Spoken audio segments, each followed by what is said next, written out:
Hello, everybody. It is I, Adam Hepmonoth, the Queen of Bones, and your mommy.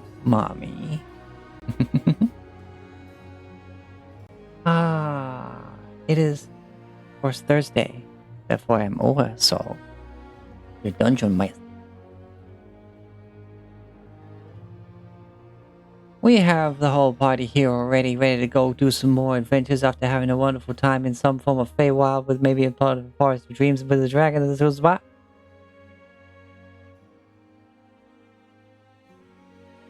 Hey, hi, party. Hi.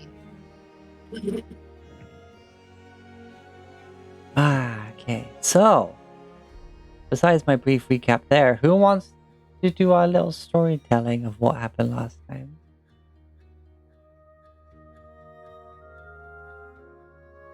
Okay. So, upon falling asleep in the ruined corner of what must have been a large building in an otherwise empty grounds, the party woke up.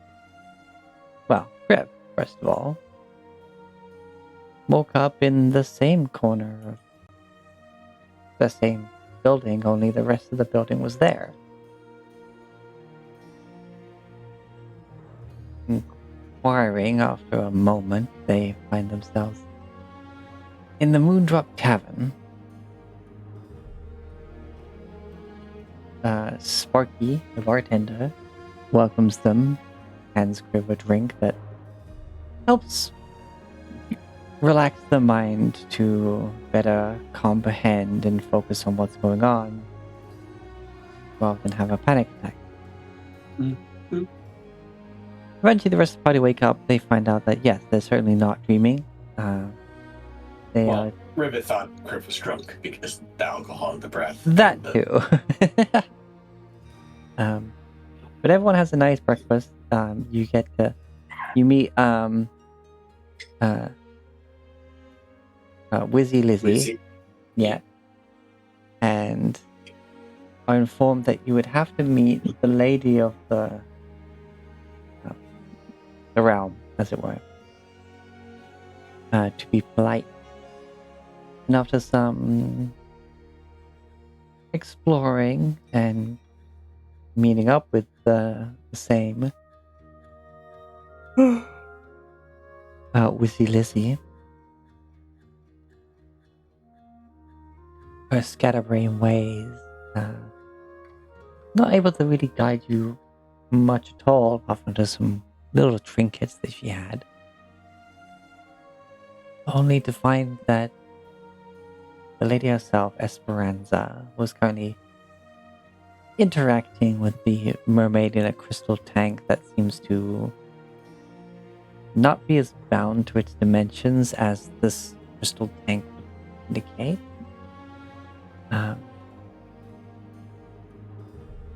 Very glad to be able to make new friends with their big arms designed for big hugs.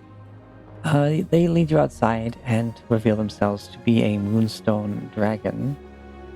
And for the exchange of letting some time to have tea, cake, and exchange some stories, Esperanza uses an alarm clock to send the party back to where they first went to sleep, in the ruined corner.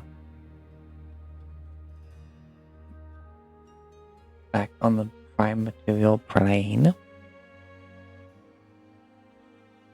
When they all woke up, the alarm clock was still there.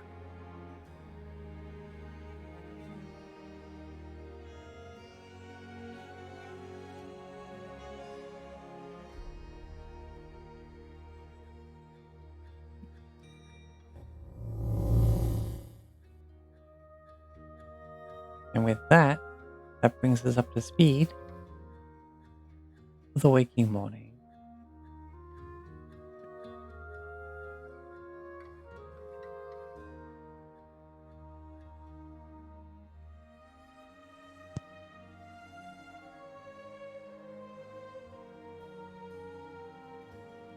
Well, that was an experience. I'm glad she did not seem inclined to keep us there, and even sent us home, as I'm uncertain how we would have gotten back on our own. Yes, she indeed saw that it was not your time to stay and dream. With the waking world was a greater dream than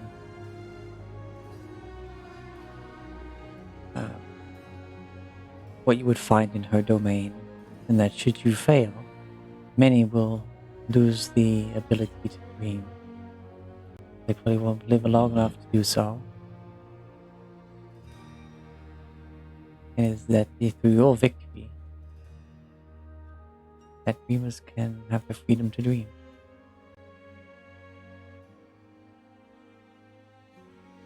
No pressure.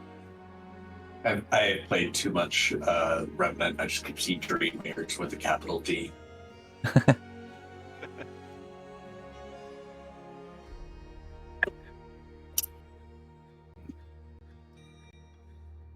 Anyways.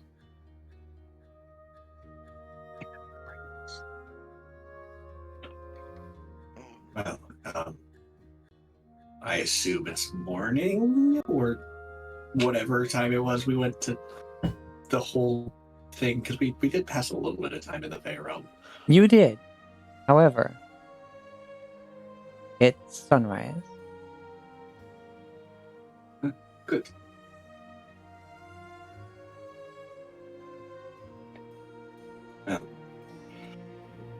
Oh, and also the alarm clock was still ringing when all of you woke up.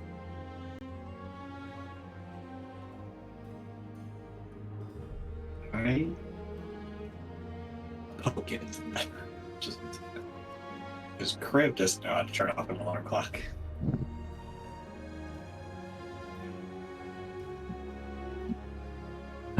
It pulls over and stops. With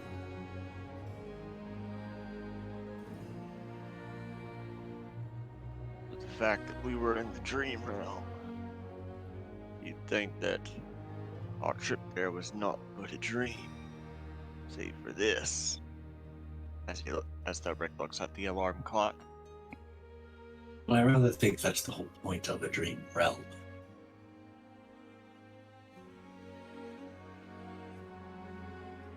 Well, What? looks like Rivet's got a new toy. Magical mechanical thing? Yes, I imagine so.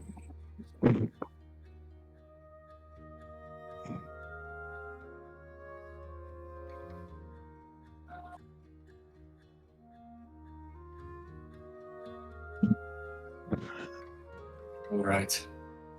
Well, I think it is time to go. So we're at those woods. We were heading to New Hope via the Northern Bridge. All right, Turtle Power, let's go. Turtle in a half shell.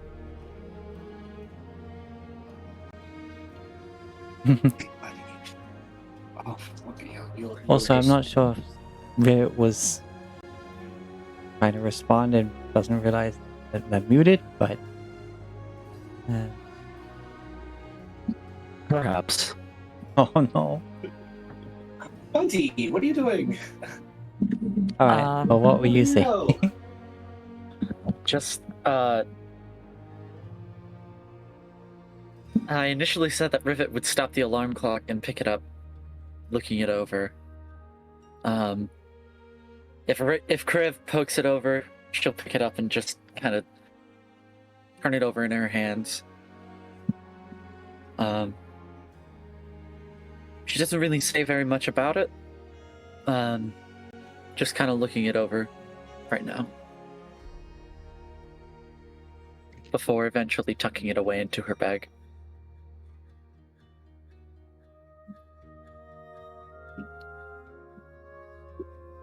Okay.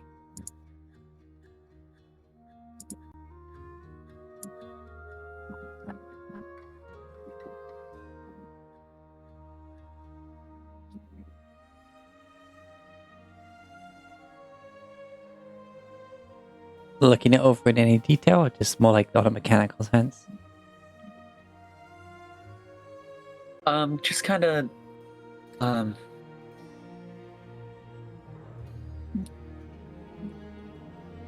she's more just fiddling with it in her hands while she's thinking. Okay. Then she is actually focusing on the clock itself. She's not really giving it any more focus than a cursory glance would give. She Okay. will keep in mind to investigate it a little bit later, but It's she a wants to very process nicely what just made happened clock. first. Yeah, it's a very well made clock. It's definitely got some, Fey influence in the designs. There's a bit of like filigree and engraving and stuff.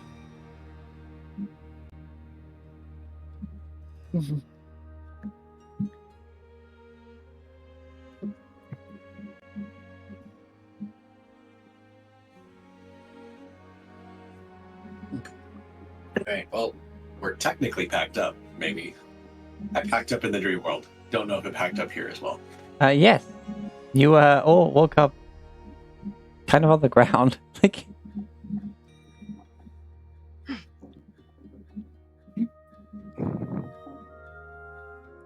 Like it's like you were still all in like your lounging positions, like from the picnic, and had just done the whole like almost fall asleep, just like and suddenly jerk awake.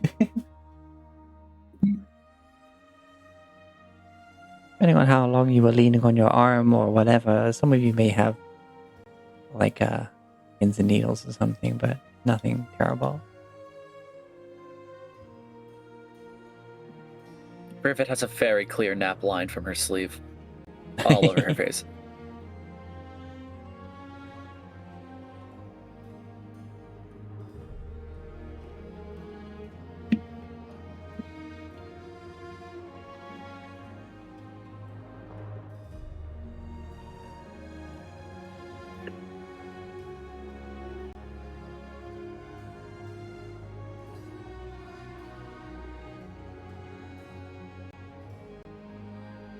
Alright, I guess we get up. I find Solza.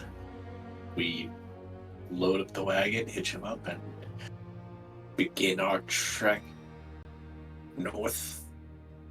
northeast. Yeah, through the forest. Over the rivers and through the woods to New Hope we go. As we are going through woods and over rivers.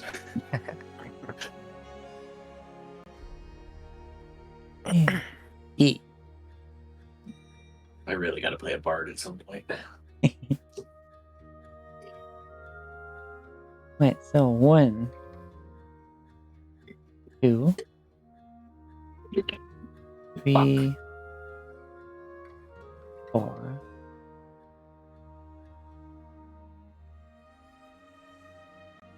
I'll be right back. I just made a mess. Oh no. You are the cat. I said me, didn't I?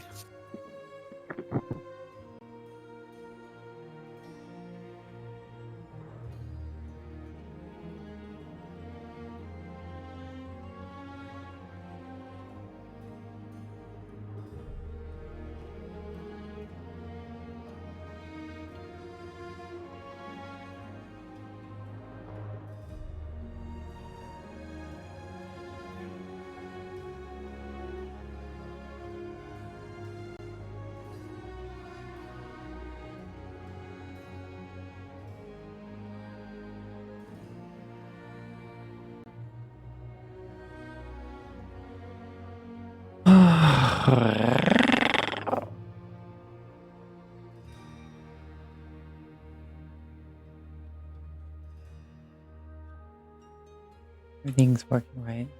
Music's playing, Discord's working, microphone's working. Yeah.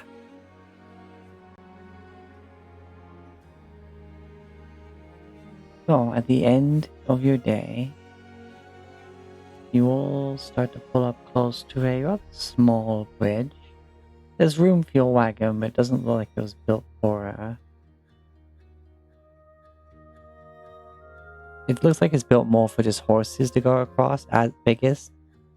But you could just about get the wagon across. Definitely not like a reinforced bridge for like heavily laden stuff.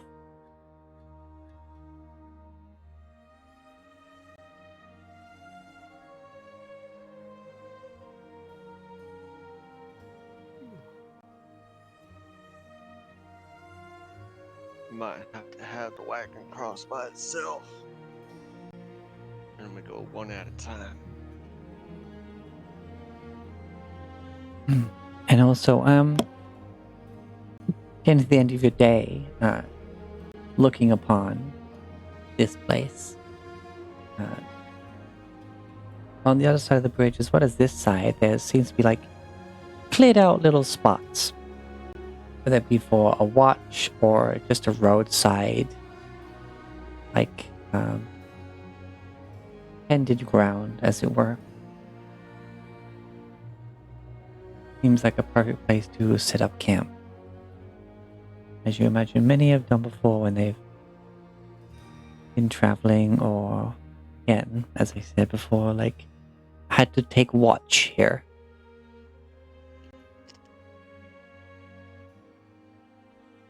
I'm back. Welcome back. I just noticed, is the zoom tool no longer here? The zoom tool? There used to be a little zoom bar on the upper right. Yeah, I still see it. Mine's missing. By refreshing, I guess. I found that I can zoom in if I hit control and then mouse wheel up and down. That Oh, works yeah. just as well. Bam.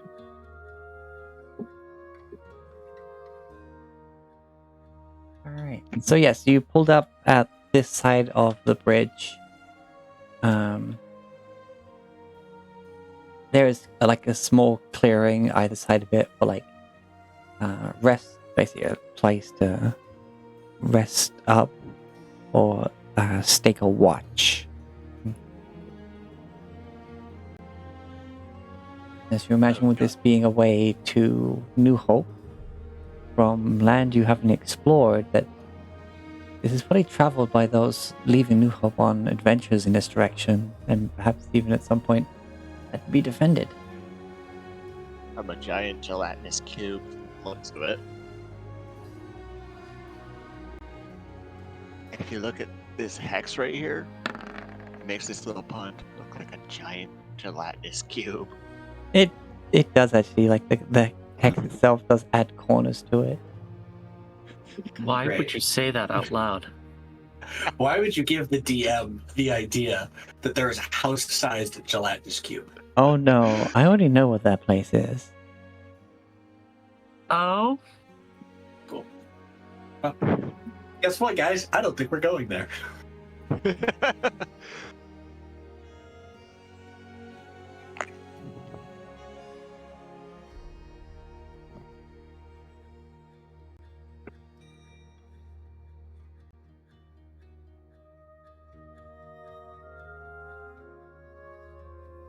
Okay, All right. so It's watch time. yes, watch time. And there's already like a stone brick circle for your campfire. Nice.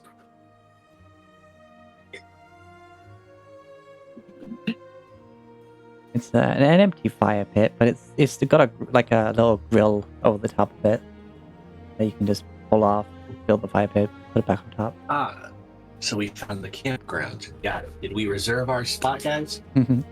As I said, it looks like it's been set up for travelers, whether it be trade or adventurers, as well as guard posts, possibly. Casual joke.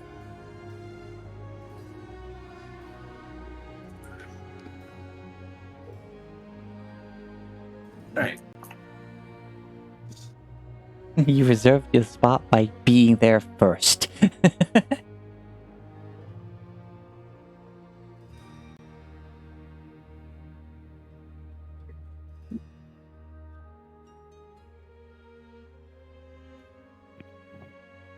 All right. Yeah. Set up camp, unhitch Solda, and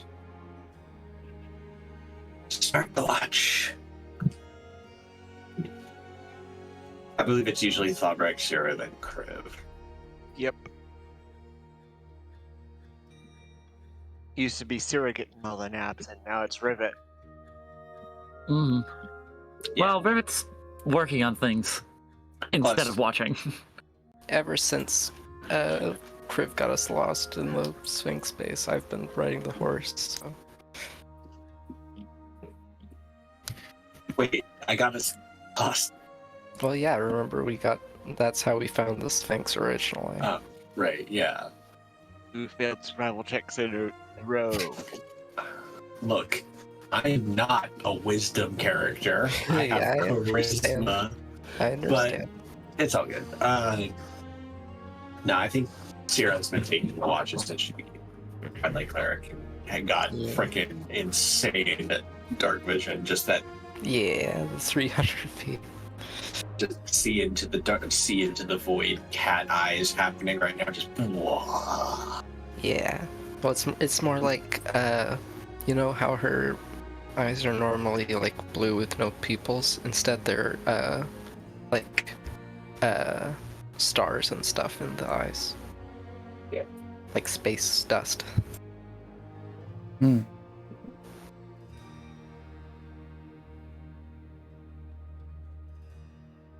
All right.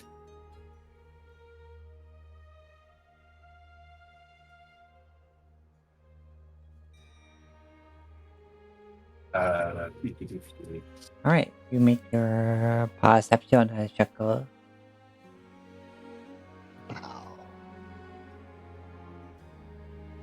18.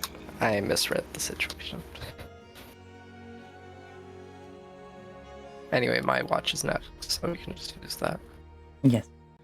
You're looking around, and even at this late hour, you can see that there seems to be a more like established camp in the distance to your southeast. As even from here, you can kind of see some silhouettes cast by a larger campfire or perhaps even bonfire, being shapes of tents and the occasional shadow walking by. Looking out towards the north, the expanse of sands before you, it's dark. There's no that you can see. There's no single lit flame or glowing natural feature or arcane oddity. Across the sands, the night seems to be particularly dark. Not like the Greenlands you've been used to that are often dotted with little camps and little occurrences quite frequently. So as the moonlight casts down upon the sight before you, the rays hit the vast expanse in particular pretty silver. All the tiny little grains seem to reflect it rather well.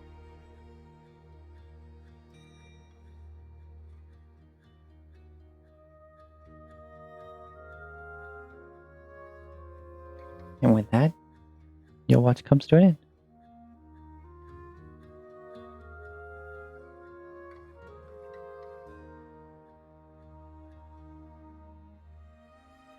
And Stretch.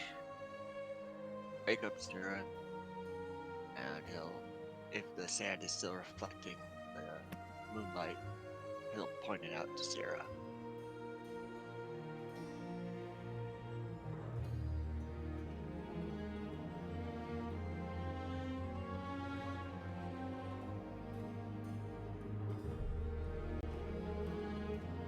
Alright, Kira, you're sitting there, just looking out at the ground. And all of a sudden, a little bird comes and just lands nearby you.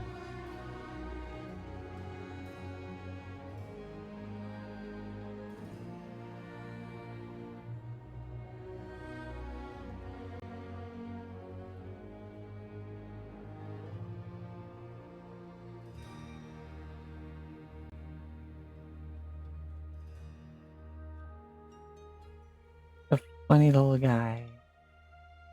Little round bird of stuff with a brilliantly bright gold streak on its head.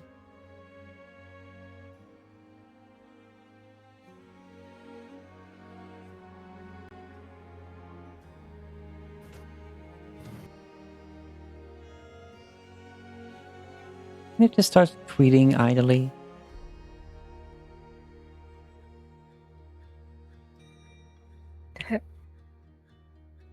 Tiny bird.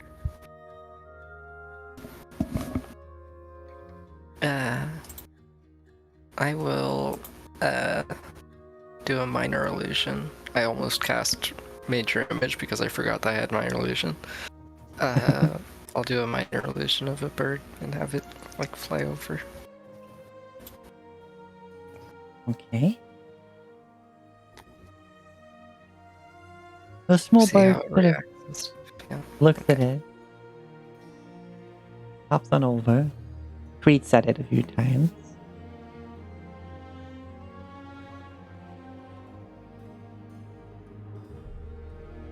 And then sort of like puffs out his chest Oh. as if being defiant of the other little birdie. I'll have the bird take it, keep its distance, just like find another branch to stand on, but still be like observing the real one. Okay. With the invader gone, the little golden plumed bird kind of turns itself towards the fire. Kind of does a little bird sit, like a little perch. It kind of just wiggles itself a little bit, and it's just sits there, looking at the fire. It's all this little tweet, tweet, tweet. Wee.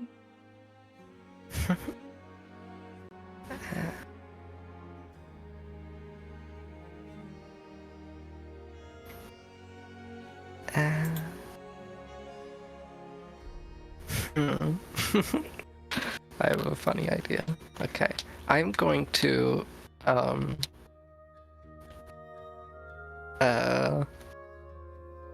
don't know. Okay, wait. I'm gonna roll myself something to see if I think this is a good idea or if I think this is gonna be going wrong, but like I'm going to roll an intelligence check for myself. Yeah. 16, okay. Well, I mean, I want to do it though. I still want to do it. I'm going to polymorph myself into that kind of bird. Okay, make me a nature check. Okay. 6. You don't know what kind of bird this is, but you still polymorph yourself to look close enough. You get a couple of the features wrong because of the way the firelight is doing most of the work, as it were. You're a bit like brighter gold than its coloration, because of course it's really lit up orange. Like, Sure. I'll sort of gently approach.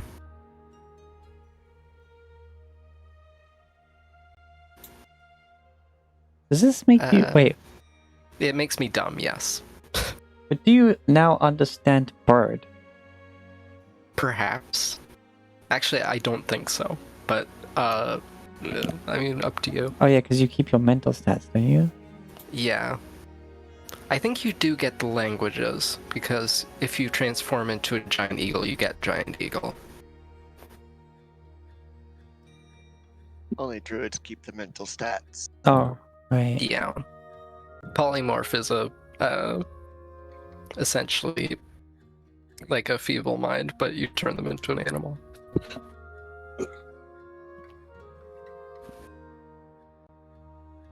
Oh.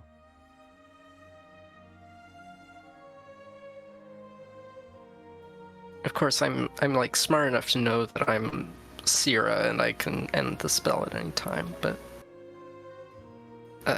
I'm also dumb.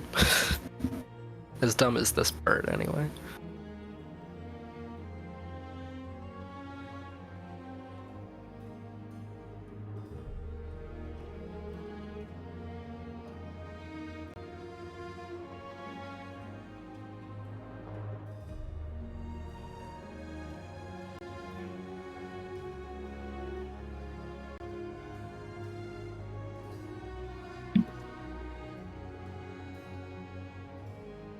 Yeah, most people say yeah, because it's the druid ability that lets you keep your old languages, as it were, when you do it. That, yeah, you just kind of have bird language at this point. That's it. Like, You only know bird. Tweet.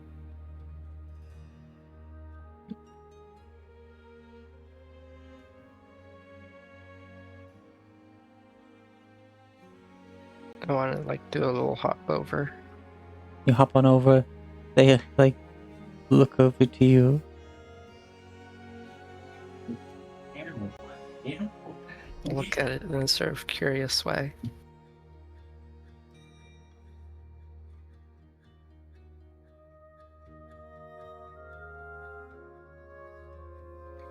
This is my fire.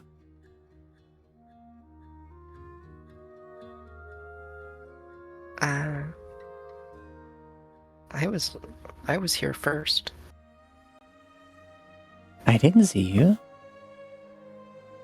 I was the big person thing.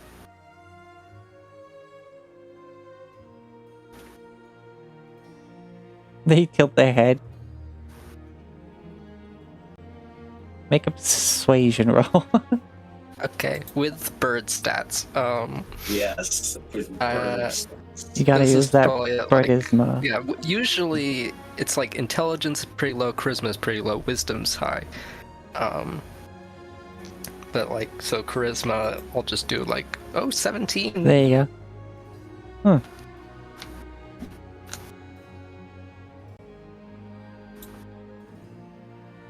Then I guess it's your fire, but I'm not going anywhere. That's fine. Good. We can share it. Good. I'm gonna, like pick up a seed or something from the ground, kind of taste it. Okay. You rummage around for a seed. Make a survival check. Okay. This will be like +2 or something, I don't know. 5. You find a tasty little seed, and you pick it up into your beak, and you start hearing a loud clacking noise as you realize you've picked up a tiny little pebble. Yummy pebble. Dinosaurs evolved from... Oh no, birds evolved from dinosaurs. They ate rocks. That would be interesting if dinosaurs evolved from birds. Yeah. I give up my wings for massive size. Yeah.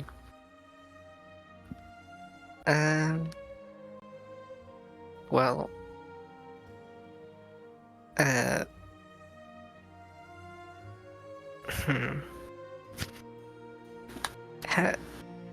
I'll do like several more things, like being curious with the bird and eventually transform back at a safe distance so I don't like end up stepping on it or anything.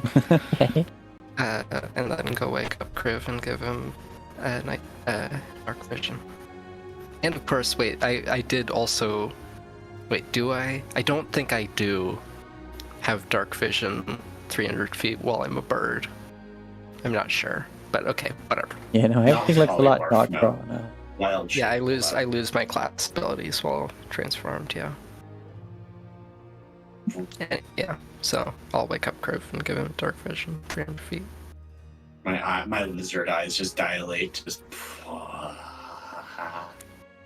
There's like tiny little bits of dirt and stuff on my clothes from rolling around in leaves and stuff with the bird. Hanging around the fire. A little bit Yeah. of soot. You get That's up. Sierra's head. You get up and you take your place to have your morning watch, and there's a little bird sitting there, just looking at the fire, but you see his eyes kind of drifting close. Taking a little nap, just sitting there on the log next to the fire. Griff smiles and he lets it nap. And he'll keep out a watch, maybe. I hope. Make a perception check.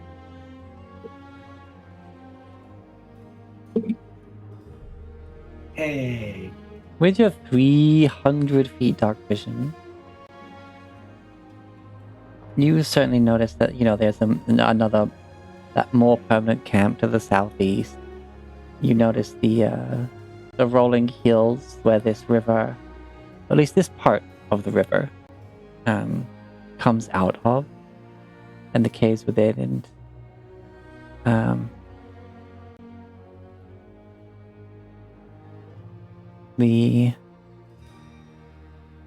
sands to the northwest catch the moonlight rather well, and especially as it's getting towards morning now, the moonlight is like long across it, making just these like shimmers of silver across it. And as the morning comes, those silvers turns to gold, and the long rest is complete.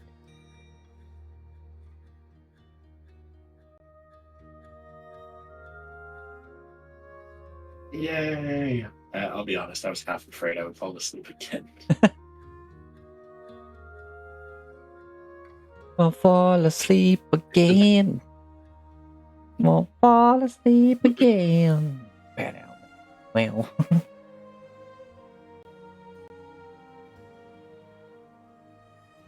Yeah, if you nat one again and fell asleep again, I think Criv would start having to have like morning coffee.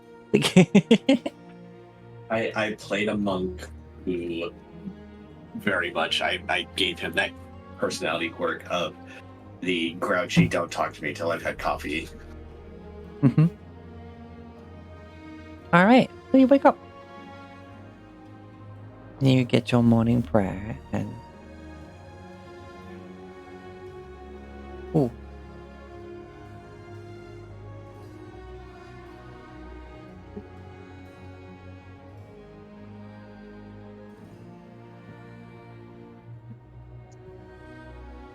I forget. It's the fall season, if I remember correctly. I believe so, yes. What? When we were figuring out how far along Rising Phoenix was, we figured out the season. I forget though. It's the 7th month of the year. Oh, yes. So like June, Oh, summer. July. I was about to say. All right. Don't roll me a D100. Hey, Jenamax1256. Thank you very much for the do it. follow. I don't want to have fun. Let me wrap you up in some nice control bandages so you're good and snug, and welcome to the mommy find. That's an 84. Roger, Roger. That would be a fun one to nat one. Maybe. You roll a nat 1. Suddenly, dragon. I rolled a dragon? But no, as the sun rises, a wind comes off the sands before you and whips through the camp, and even in these early moments of sunlight, the heat coming off that desert is hot. And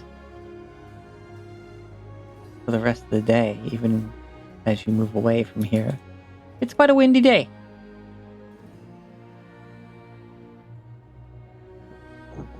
Well, I I'm think I doing- prefer this plan rather than waking up in another realm.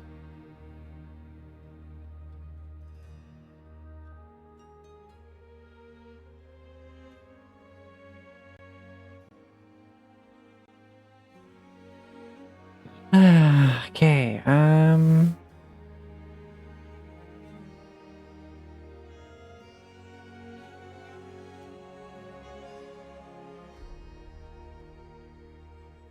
wait.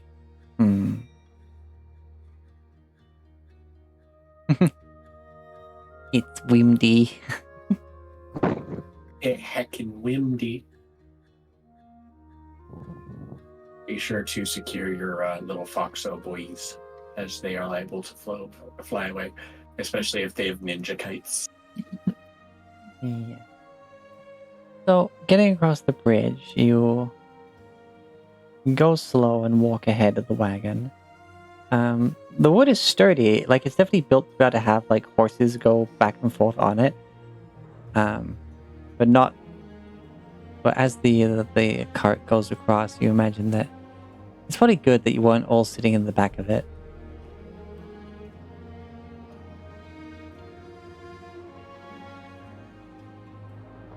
But shortly through your travels, you end up coming to the rather large and very well constructed bridge that crosses this wider part of the river.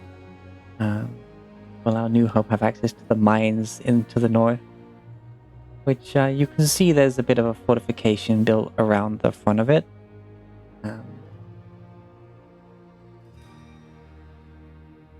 And the road is well met, and as you pull onto it, it's certainly a bit of a nicer ride than going across country, as it were. But you still Nicer had a than bit the of a last time, track because, you know, horseback rides, or should I say, mounted adventures and such, who would have been using the bridge you just came across. Is this... No, never mind. I messed up locations. Carry on.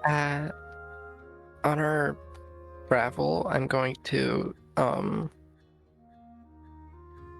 talk to Thobrick a little bit, since we've discussed that since O'Hagan doesn't know about him personally, he'll be the most difficult to scry on. I'll give him my fire resistant rings to ring to attune to instead of the amulet while we're heading towards the so that the Sphinx can scry on us.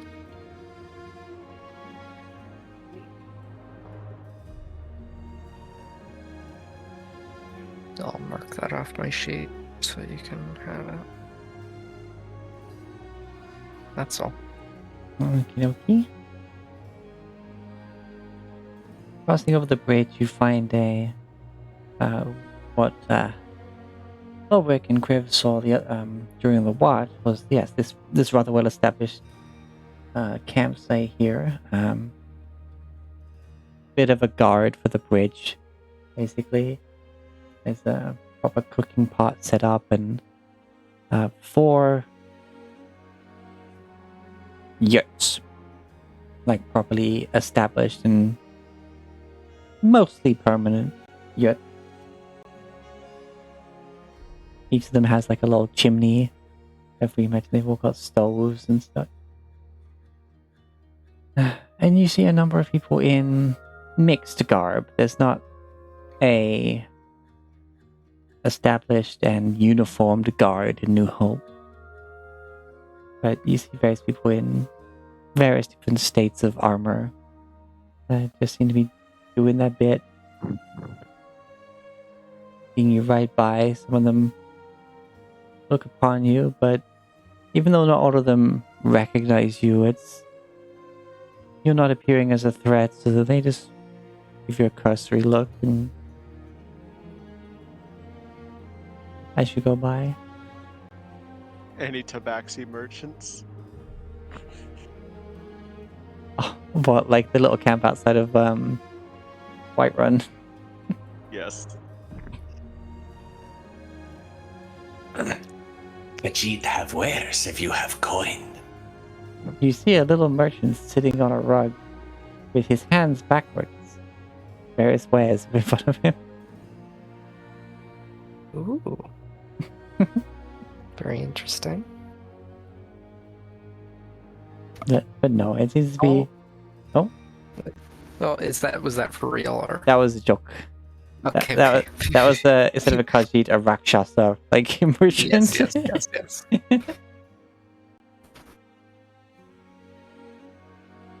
I have much blood in the store. Yours. Yeah, I really love Rakshasas. I would have immediately leapt at the opportunity to talk to him. Aaron. Okay.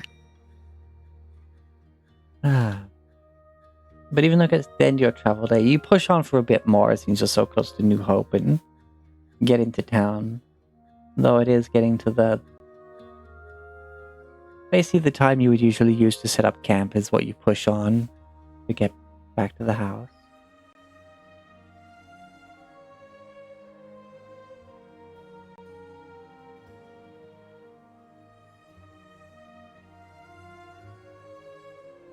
And here you are. Back home. Oh, my cache must have cleared. It's reloading this map. This big map. There it goes.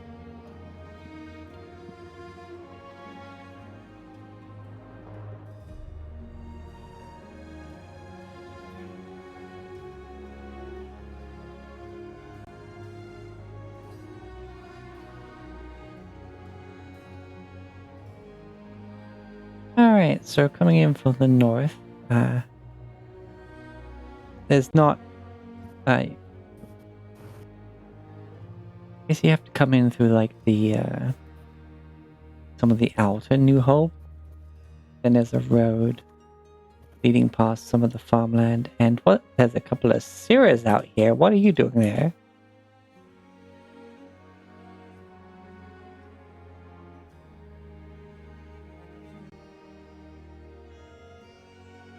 Sarah learns simulacrum. Why, yeah, it was Zero with the, the colored background. Token.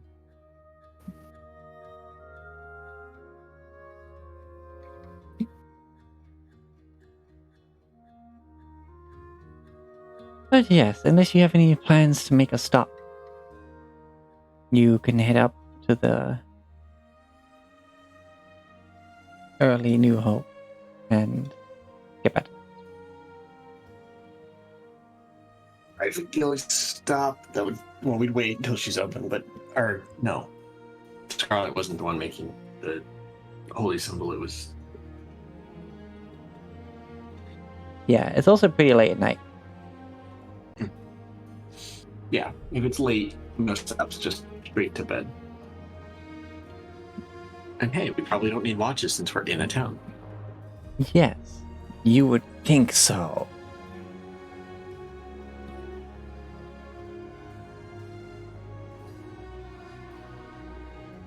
This way to jinx it.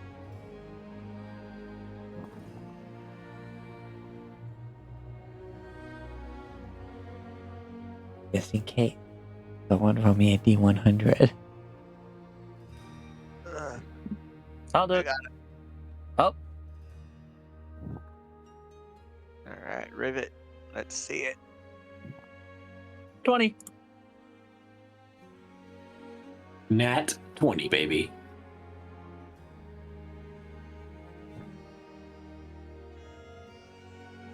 That is, in fact, a natural 20. That is. All right. So as you're coming up the track and just setting up, just, doing the nightly business, as it were, like enjoying a drink, it seems. This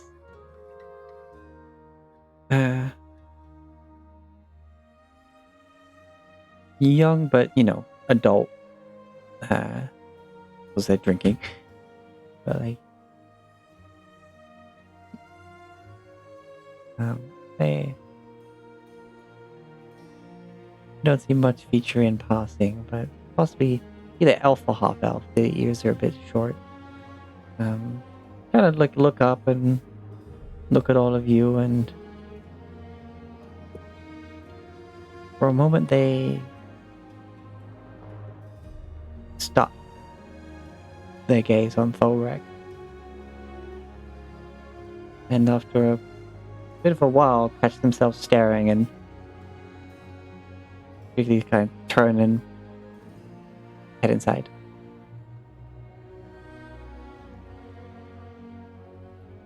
Does the wreck recognize this person in the limited time he's been in New Hope? Make a perception check.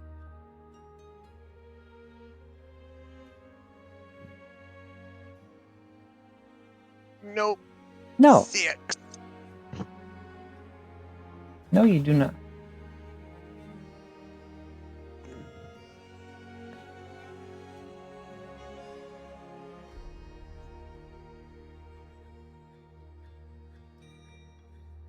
Let's just go back to maintaining his weapons. Alrighty. Yeah. Okay, so yes, we have the house. Here is a comfortable house. The curry is not in range, despite how late it is.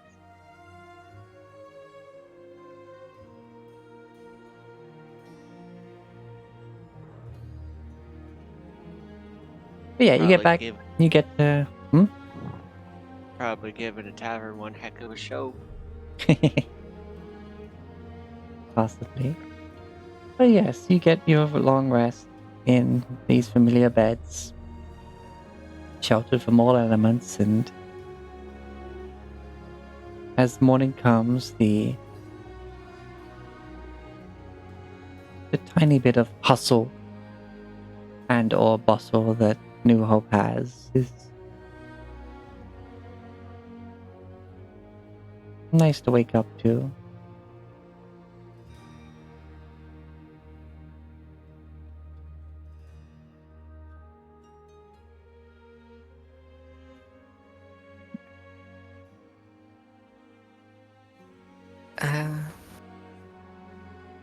A little bit into the day, I would go over to the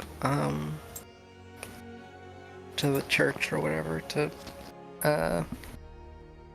pick up my reliquary, since it's been a couple weeks. Yep, they certainly had enough time and are very proud to present it to you, and it is adorned in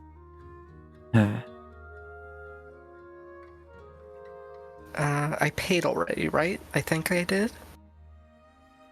I'm not certain. I think I made a payment and then I also donated a lot. yeah, I believe I don't so. remember. If there was a log for this sort of thing, that would be useful. Only there was like a note pocket. Yeah. I think I did. I really don't remember. Yeah, but it's particularly difficult because I remember I got it before we did all the gemstone stuff. So, before I added all that gold onto my sheet, I spent a lot, so I don't know where it was before. Anyway, I go there to pick up my reliquary. Yes. It is a very nice reliquary. It has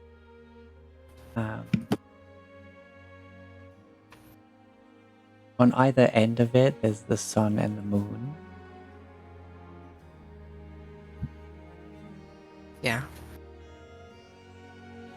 And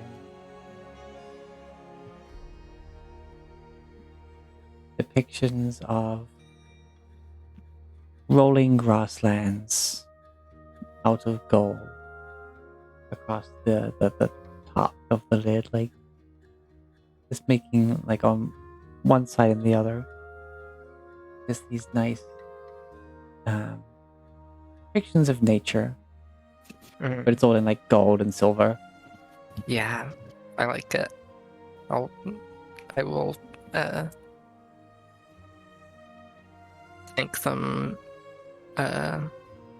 profusely for it and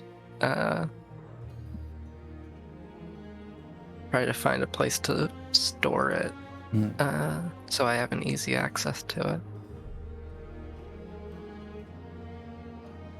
it. The latch itself is actually a interlocking moon and sun, and when it unlocks, they kind of like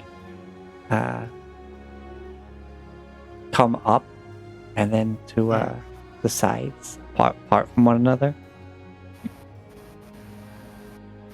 Cool. Is there anything inside of it? It's very nicely like padded, but not in a. The fabric's not particularly baggy because, of course, that might make it easy to tear if you put a relic in there. Gotcha. But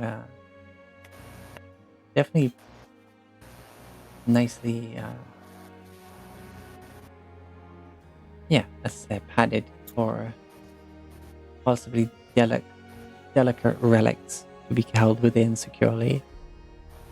Cool. Okay.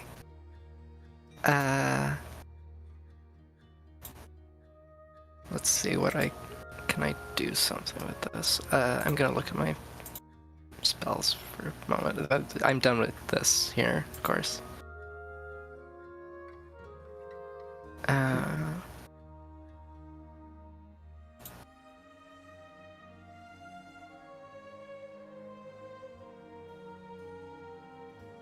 Okay, yeah, no, okay. I was looking at the ceremony spell to see if there was anything to do with it, but yeah.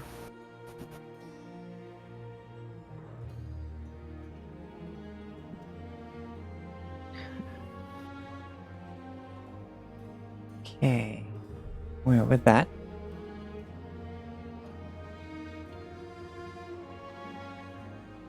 you have your beautiful reliquary. Yeah, I'm super looking forward to next level when I can actually use this thing. Investing in your future. Yeah.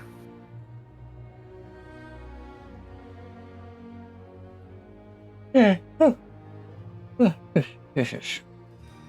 No time for fire. Alright, this music is peaceful. It's a peaceful village for now. Wasn't when you got here. No, there was a null attack. We killed the Cambion. So, yeah, I think we're good. Yeah. What's the rest of the plan for the day? Anything else to pick up?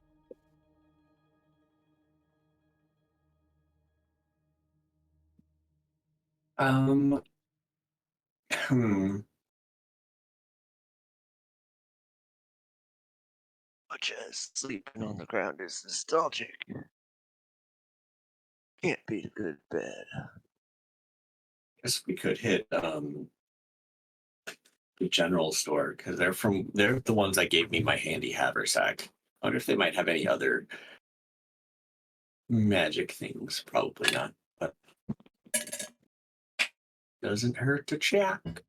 Mm-hmm.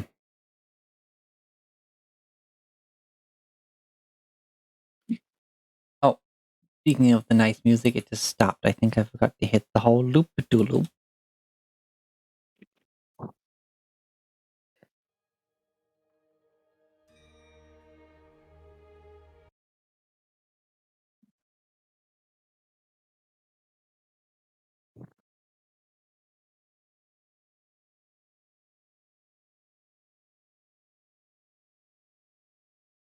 From the peaceful village.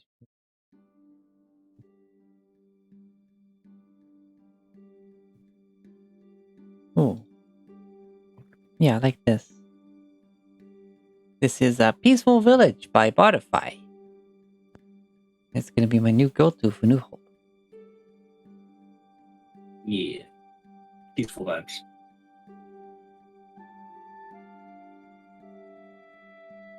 And should anything happen, the Doom music will kick in. As this village full of hard-lived, built this place from the ground up adventurers come out. Like yourselves included. Goblins approach, ready to curb stomp the village. Did you move your mic? Yeah. I keep forgetting. That's okay. What was it you said? Goblins approach, going ready to curb stomp village. Heavily armed individuals come out and start to curb stomp them. Including goblins, yes.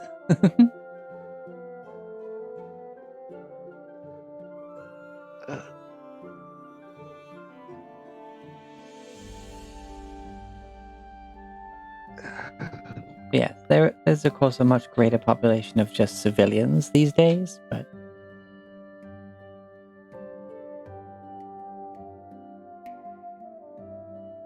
it's still not considered like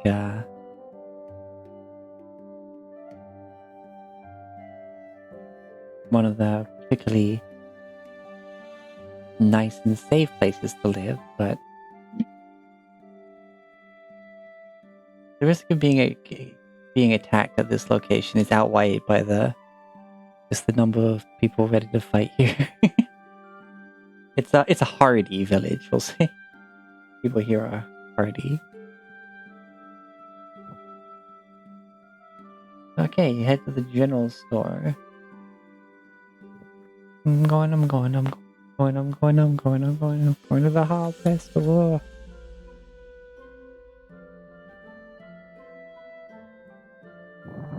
God. Alright, let's see. Where is it? Here it is. Okay.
That was a weird image going through my head.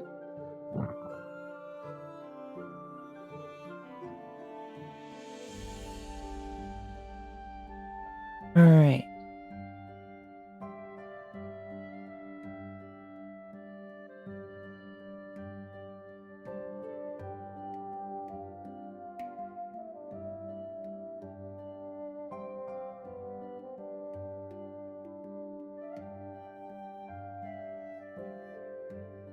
So head to the store. You know there's a number of traders in town. People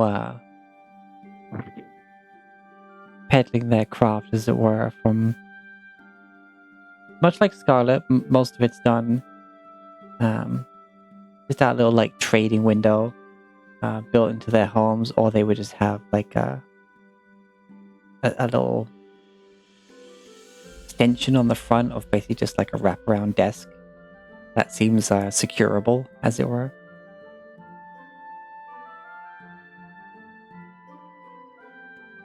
Yeah, instead of like having the built-in window part, they'd have like an awning, and they set up underneath it.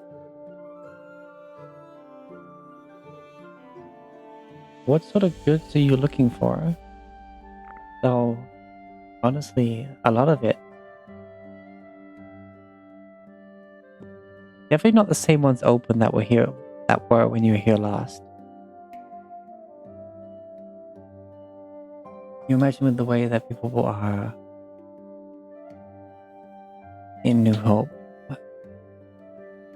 that shops open and close basically as and when people have come back from their trading journeys, goods have come in, or maybe they've also been doing their own little adventures or scavenging or whatever, and are just putting their goods out as and when. It stands out when someone is a tradesman, like specifically, because it's far more easy to comprehend stands of things that are typically from the same craft, like basic weapons, armor. Though the smiths seem to gather around an established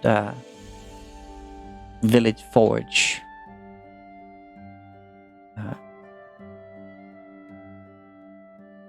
It's like one large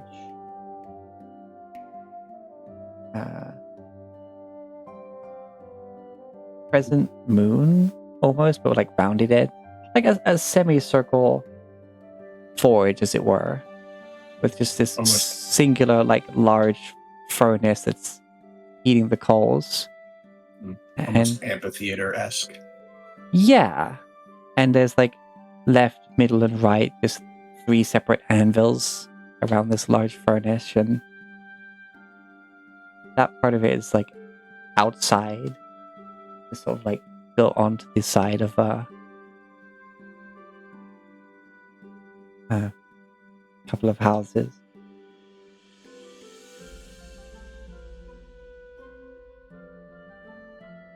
And yeah, there's some people working there. But it's definitely seems to be a lot of mundane goods here.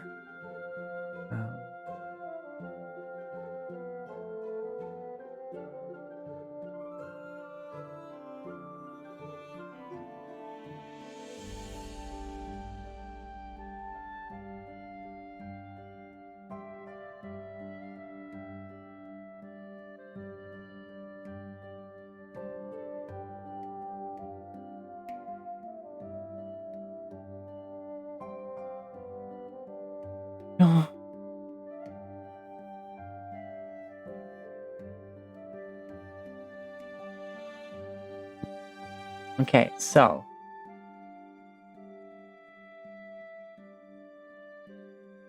you peruse, and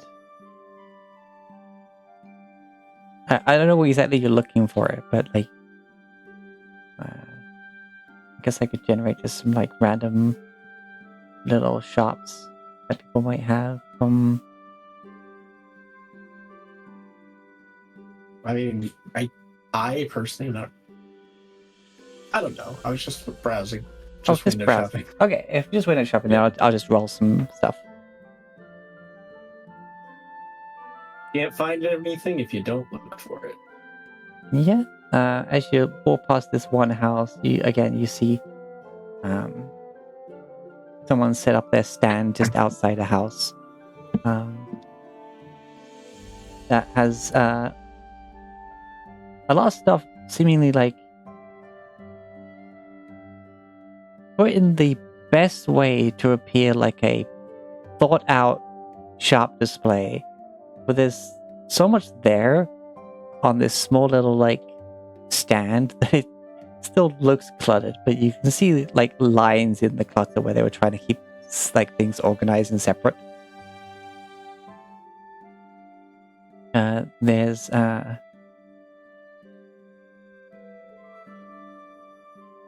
male elf gentleman, and there he's in this summer sun, he's not got a particularly heavy outfit on. Got just a simple sleeveless tunic.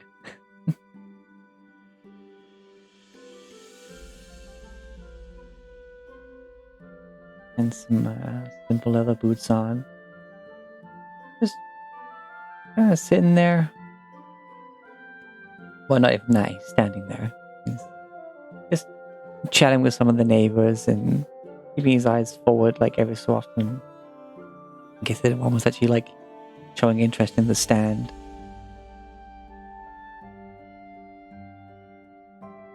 You notice just from a glance from afar, there's some interesting stones. A number of scrolls tucked into what appears to be some form of like what typically might be used for like to keep coal in, like a little coal bucket. A mace and some bottles of liquids and a wand.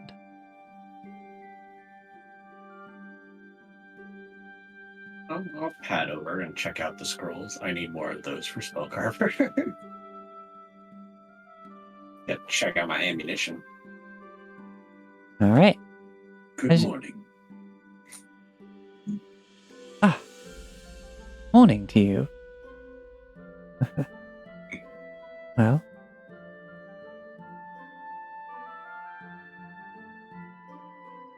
you're I think I've heard a few stories of you. I'm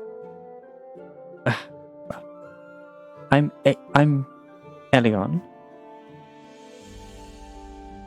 Pleasure to meet you, Elion. I'm Grin Resource.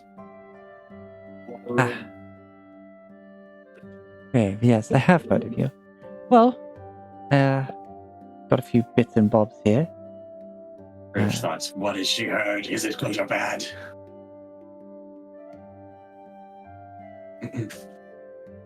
I see you have some spell scrolls here. What are they? Oh, yes, just a few leftover, unused. Here we have. This one is hypnotism.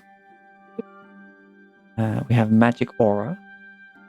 And, for those who are less nocturnally efficient, they have dark vision. Let's see.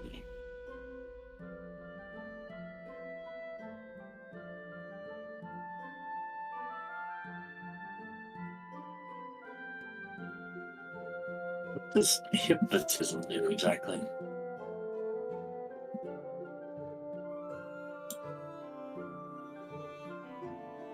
I've never heard of that spell. Me neither, but it's in a 5th ed generator. Let me make I've sure heard it's of in. hypnotic pattern, but not hypnotism. Yeah.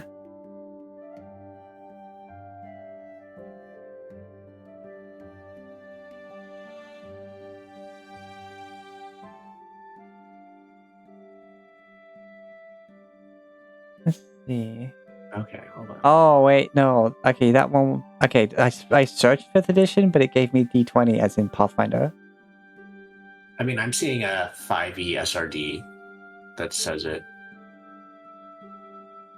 Really? Huh. First Path Magic 5e.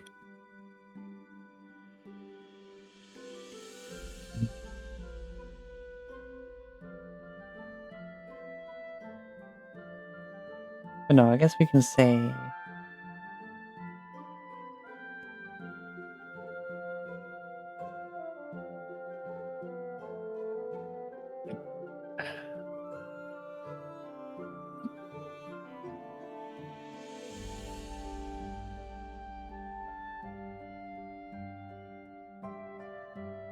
I guess it would be hypnotic pattern. Yeah, it looks like an early version of hypnotic pattern.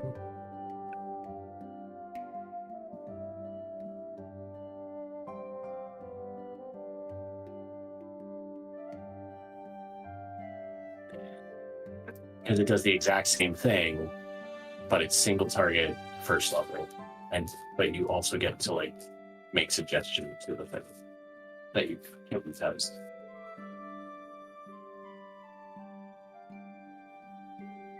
At least when I'm looking at this SRD.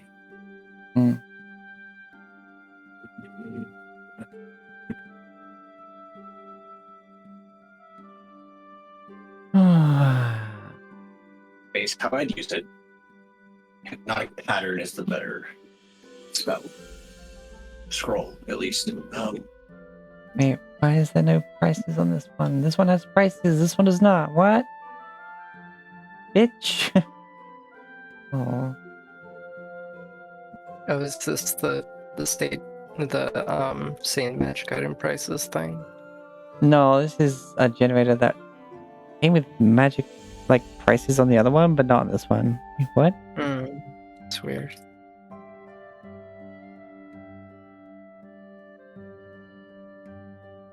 Tells you what page it's on, like instead of the price. I'm like, wait, what? It's a third level spell, so Yeah. Isn't Dark Vision a third level spell? no, Dark Vision is a second level. Yeah. Counselor is the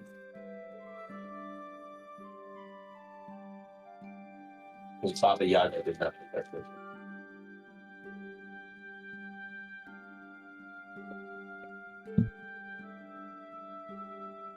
Okay.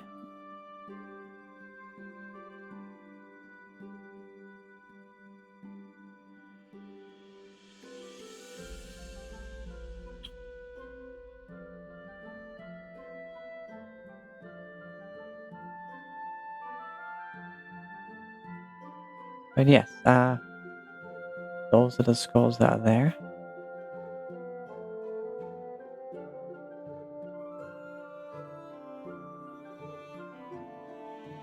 Any of those interest you? The hypnotic pattern interests me.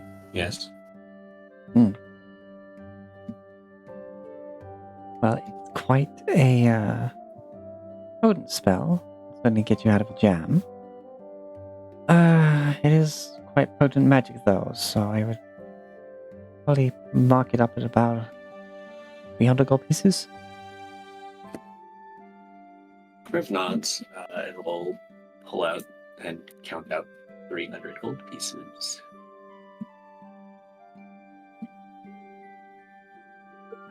Alright, they hold out the scroll to you. Griff takes it. Thank you very much.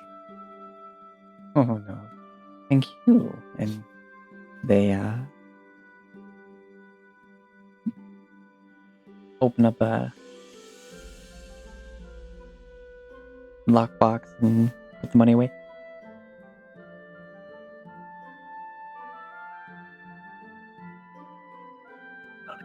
Okay, cool.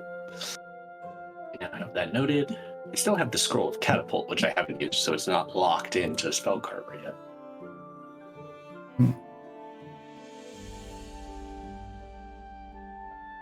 They pick up this incandescent blue sphere that was sitting there. And they look at it, and having seen that you seem to have quite a bit of money, they sort of sigh. And they're like, maybe one day. Is that orb something you wish to sell? It certainly is, but she's a precious one. This is Tell me better than about just it. sitting around here. Well,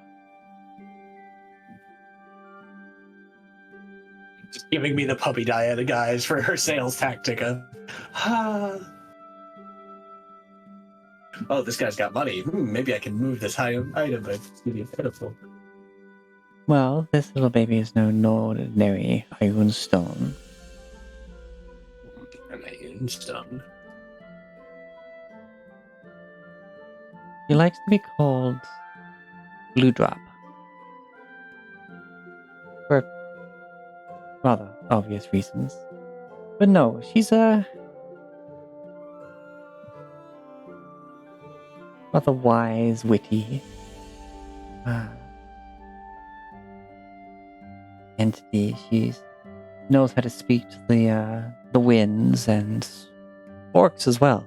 Long story. I'm sure she'll tell you. That is a sentient iron stone.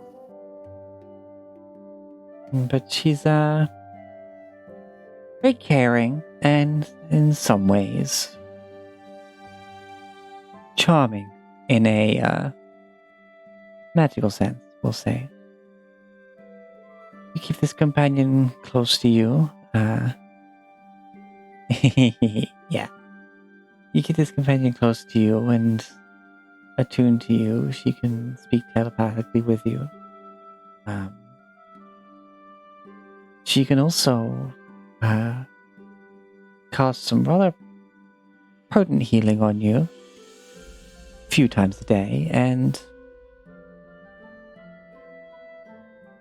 attempt to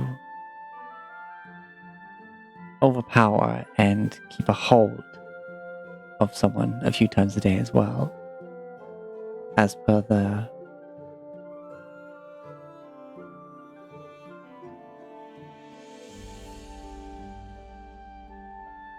the hold person spell. Hold person with a paladin. Fuck. Divine Smite auto crit. You're dead. Especially if I hit 11th level, I get my improved Divine Smite. I was just thinking of some old lady with a broom.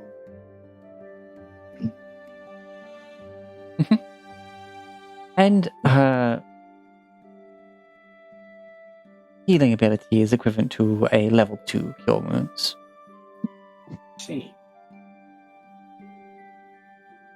Above game, I'm really tempted by this thing, but because of the amulet, I'm full on my slots. I suppose I could undo my attunement to Arcanist Conduit, because I don't use that ability all that often. Because things don't target me with spells, they do AoE.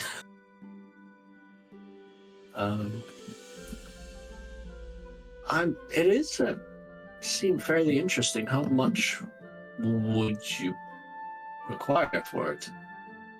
Well, as much as I would like to see her out and about again, her brilliance and her abilities, well... Just like, here comes the price tag. Don't worry, the wreck can spot you. I got some money, not a lot, but some. She's worth Pretty every cool. single coin, and I couldn't let her go for any less than 25,000 gold. That's what I thought. And you see, Still gonna talk. you see her like she's playing with a stone like freaking like David Bowie in Labyrinth, like contact juggling with it, like. So, Thornberg still gonna spot me? I don't think my almost 3,000 will do much. Yeah, no. She certainly sounds like she's worth every gold that you would ask for her. She's like an extra member of the party. Yeah, little helper, if you will. Side eyes blinks. No. Certainly she's worth it, but I'm unable to meet that amount at this time. Oh, and of course, Maybe she never sleeps, so she'd better keep watch. I feel that that's almost a personal shot at me. She never sleeps. Looks at the guy who fell asleep 2 watches ago. Well, no, I And how just... many watches before I that? know. No, wait, no. I know. Yeah, no, yeah. Yes, of course, yeah. Yes, common, primordial, and orc, I told them. Yes, 120-foot dark vision, yes. Yes, you... Okay, enough. And she just puts it down on the table. Well, maybe one day she'll get her freedom to roam. Unfortunately, today we will not be the ones to provide it. Yeah. I had inquired with some people about whether or not she could be given some form of vessel, but I find Nimblerite schematics. Bam. I'm good at acquiring things.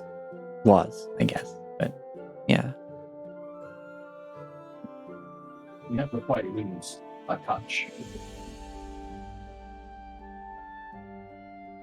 But other than that, got them again. They got this enchanted mace, some basic healing potions, and this wand of basic cure wounds.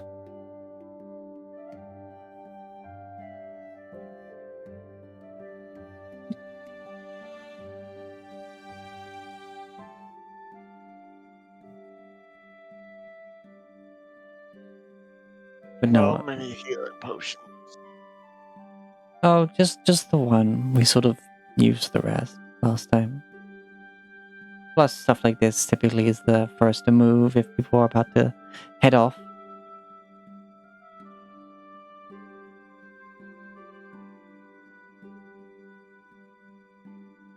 I'll take that potion then. Sure, here. And she hands you a green potion. 50 gold. While staring at the green potion, he hands over the 50 gold.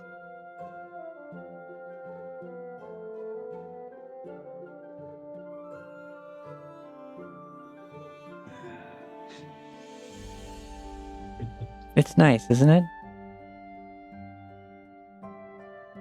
Never seen one this color before.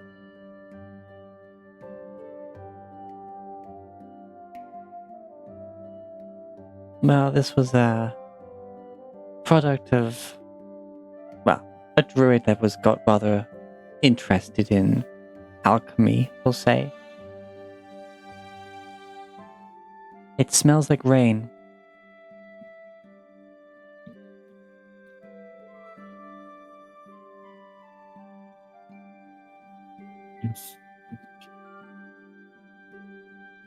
So Yeah, pop the cork off. You could use it also to get rid of, I wouldn't say particularly bad odors, but you know, fragrance your tent.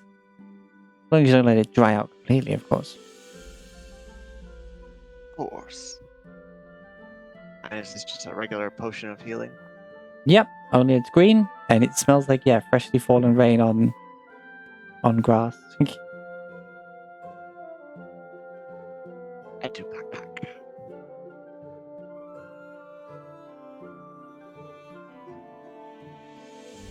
And yes, there's a thin ash wand.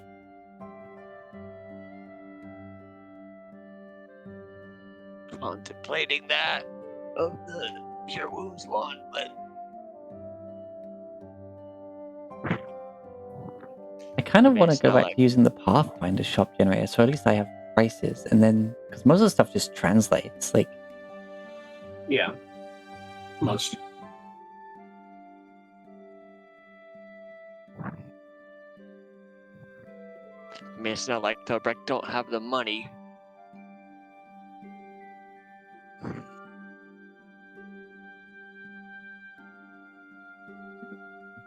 He has been getting hurt a lot lately. Astrid, how much for the Wand of Cure Wounds? 615. It sounds like a lot, but I think we only used about 9 of the 50 charges on this thing. Oh yeah.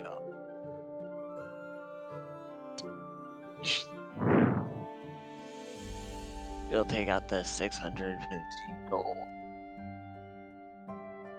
Yeah, they take it and put the money away. Oh, little side effect of the wood. It was petrified at one point. If it starts getting a bit jittery, keep an eye out for undead. I'm not sure what happened to it, but it started acting funky around undead, so. I'll keep that in mind. Right, so let's see. More scrolls, the mace. Yeah, I'm pretty much cleared out. Well, this is a good day.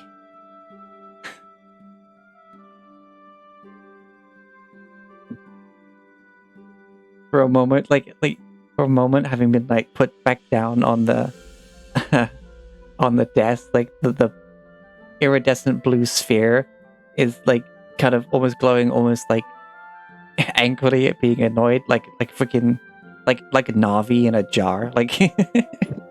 Oh God! Hey, listen. What everybody would love to do to Navi. Yeah, no, I mean purely the light effect. None of that stuff. But yes. Well, don't let me take out your entire day. I'm sure there's plenty of other people trying to peddle their wares.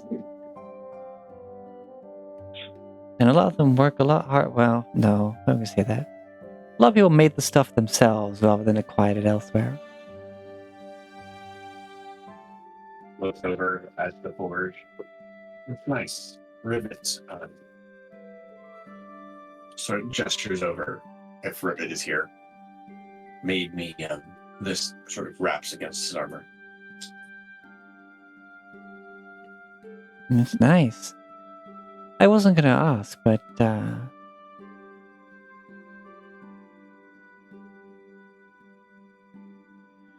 not quite narrowing down entirely, but it's definitely some form of insectoid.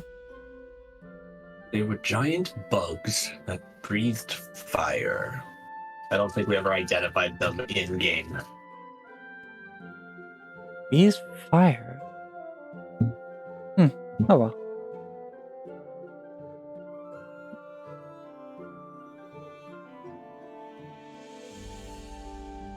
Bless you, buddy.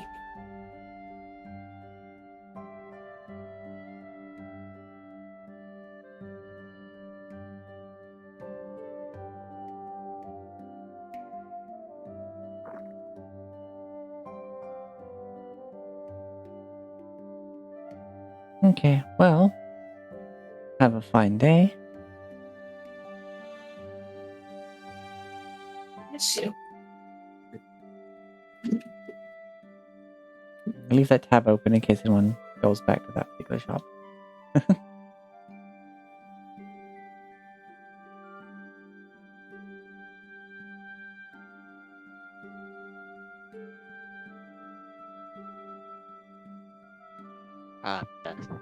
Keep track of how many charges I use on this wand. Yes, there is 41 left. And it does a level 1 cure wounds. What's the additional modifier to it? Oh, it's...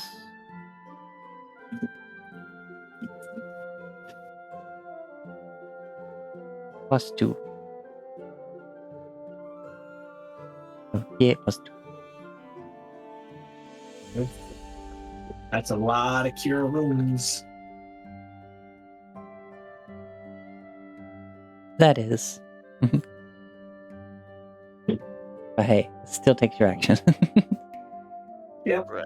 So there's a lot of times you could just be like, I use the wand. Bonk, ow. I use the wand. Bonk, ow. I use the wand. And to No, be but- fair, it's like... Is using a wand the same as casting a spell? Well,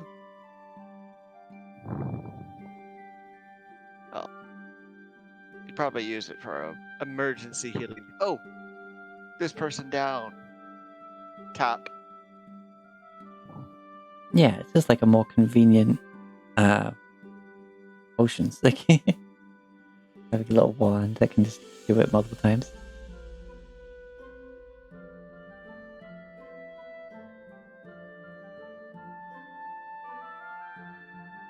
Alright, so we got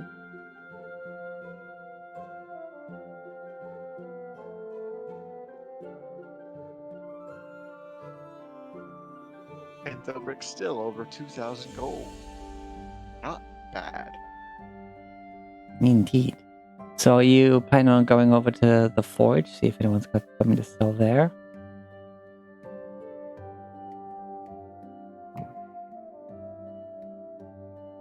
At least anything that stands out from the ornate, we'll see.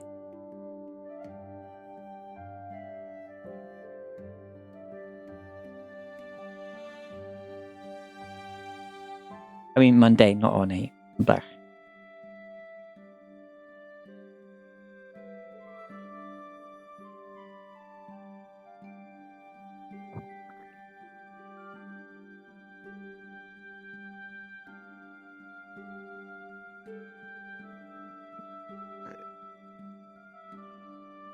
Not really.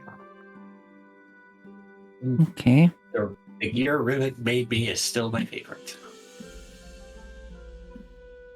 Yes. But yeah, you're going over there, you see suits of armor, shields. Some of them look particularly nice, but you've got a lot of good stuff. A lot of magic stuff. Exactly. You do see this one long sword. It's on display, but not exactly with the rest of the goods out the front. It's kind of,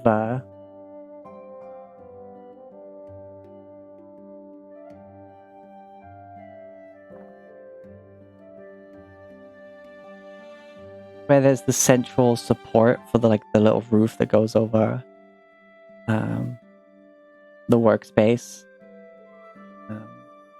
Unlike in what was it? Yeah, in Skyrim, the companion's forge, he had the outside forge, but it had a bit of a half roof on it. Yeah. Yeah. There is a sword that is very dark steel.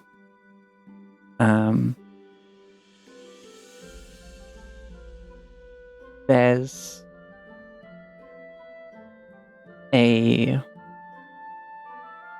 almost like a basket hilt, but it looks like a crown that would kind of just cover your knuckles while you're holding it. Very dark steel, and it seems to be like an edge of ice.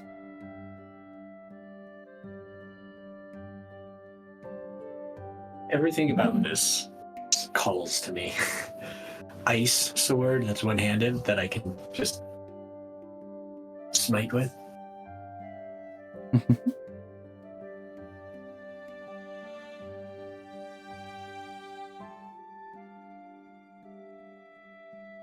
But yeah, among the other things, there is a scimitar that appears to just be shedding light on its own, and something a bit bigger than a long sword, but not a great sword. It's somewhere in between, or for those above table, known to be a bastard sword. Ooh, I wonder if it has the two-headed property.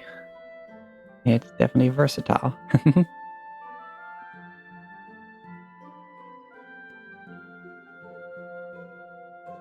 But it seems to be particularly very finely made. Despite it appearing at first to be very well used and sort of battered,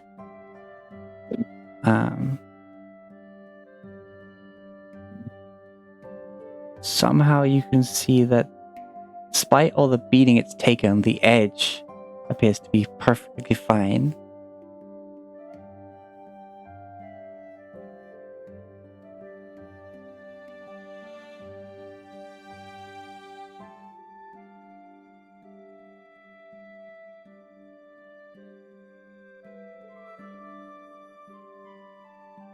Can I help you there?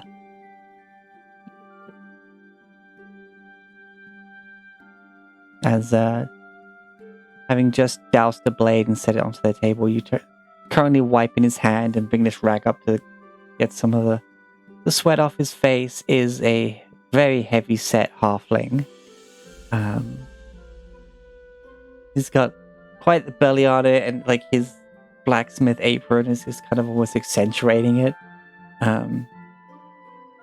But he's got rather large, almost dwarf large nose. No beard to speak of. He's got some like mutton chops, but you can see where they've been scorched and singed in places.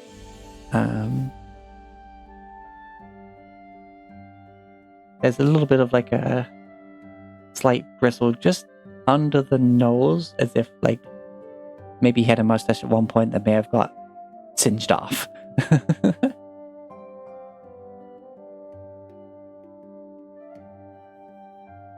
I see you eyeing up the blades.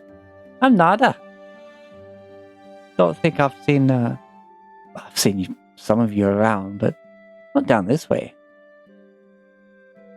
Yes, we don't make our way down here too often. Well, the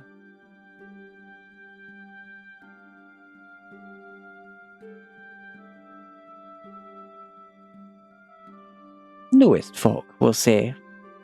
This each passing year, this place expands more and more, and it's not exactly in keeping with the fortified natural fortifications of building it up there that we started with. But yeah, we've been doing well enough to keep walls going around the whole thing. So A very fine job indeed.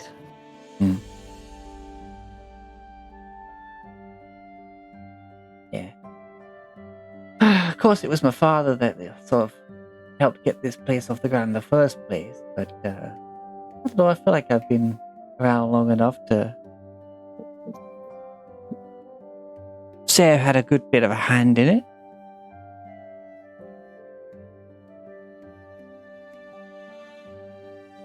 You're looking at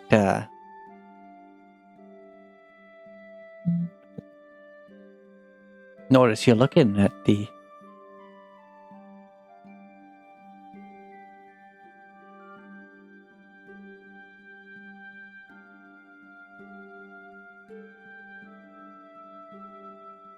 see.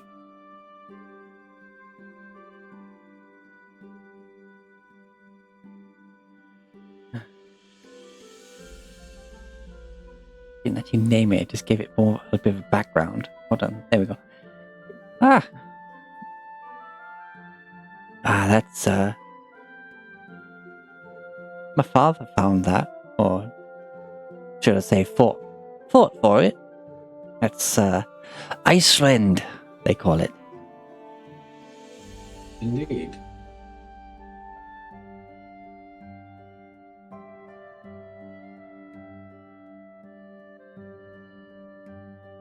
And what exactly are its properties? I imagine ice. The iron does it look like the same black iron that Rivet made storm break out of, and that Spellcarver has? Partly, but it looks like it's almost been Damascus with something else. Rivet wanting to take it apart to study the smithing technique.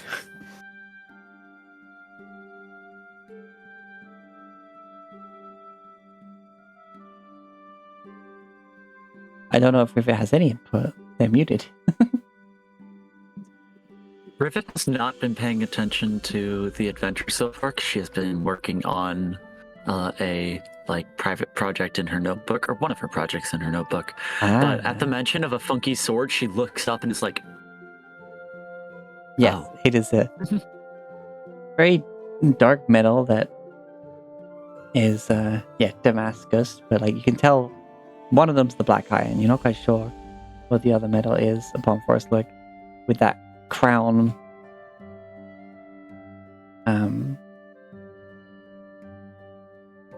basket hilt, which is because it's almost like the crown is upside down. It also acts as a bit of a cross guard.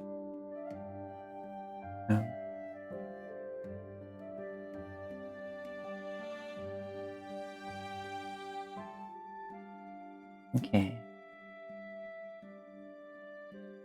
I don't know, is there a firebrand but ice? Frostbrand.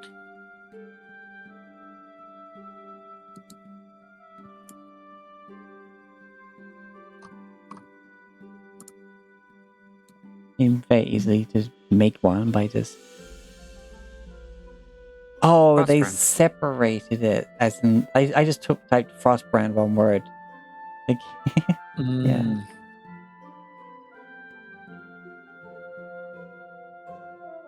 There it is.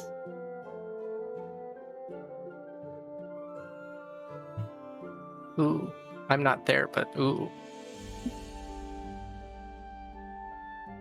But yes, in terms of what it does, of course the blade itself is wickedly sharp, and anything you cut into will definitely feel the bite of that cold. So much so that, well, when you pull it out, there's drawing it itself causes such a chilly wind that it might extinguish non-magical flames around it. Interesting. And then, of course, being tough enough to wield such a thing, the flick of flame will not affect you too much. The air around you will be chilled far too much.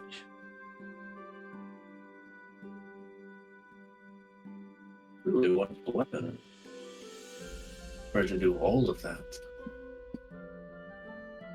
Yes, and not to mention it's welded for long enough and attuned to it. A layer of that ice there forms upon you, and whatever armor you're wearing, that is certainly makes you a bit harder to, well, maybe not hit, but damage at least.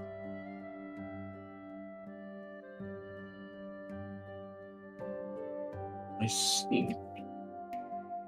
Of course, you know, being quite a legendary piece ripped from the hands of the Shadow King himself by my dad and his pals.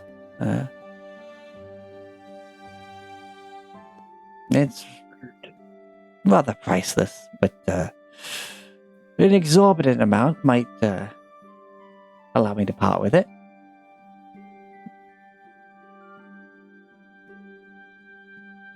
Above table,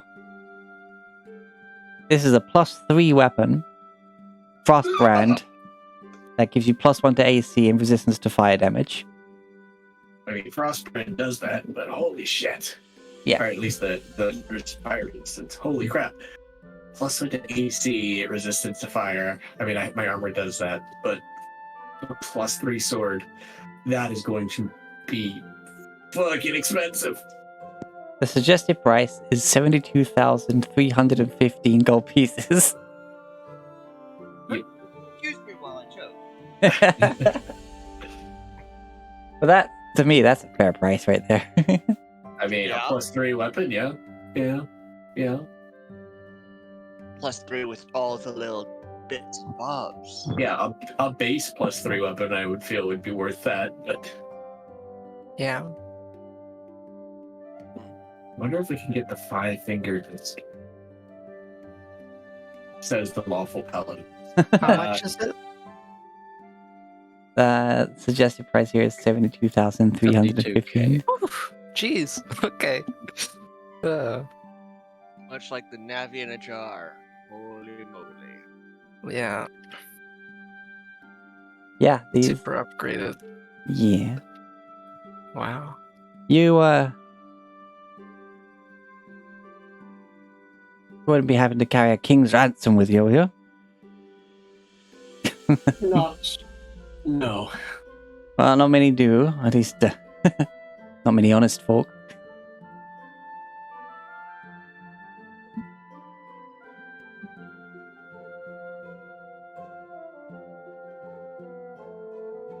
But,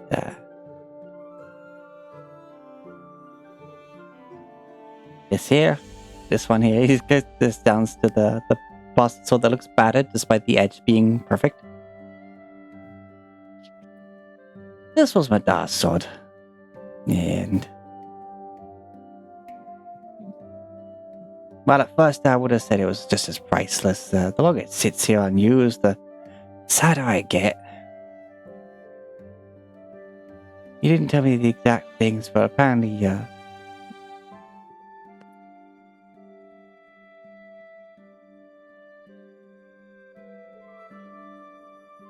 spoke with one of these, ladies of the lake, the, Nereids. And he put a blessing on this weapon. Promised it would lead into wealth and glory, and well, it went wrong.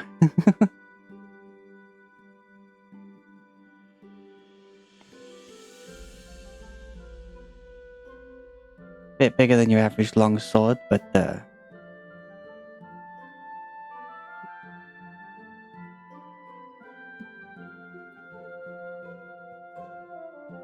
Definitely is interesting. yeah. You look like got the arm to wield it. Even one-handed, even.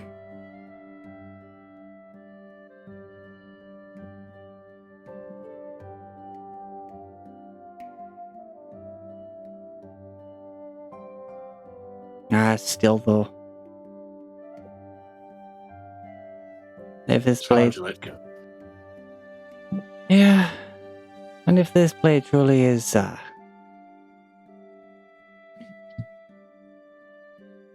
more than just a lucky charm that got my father where he was, I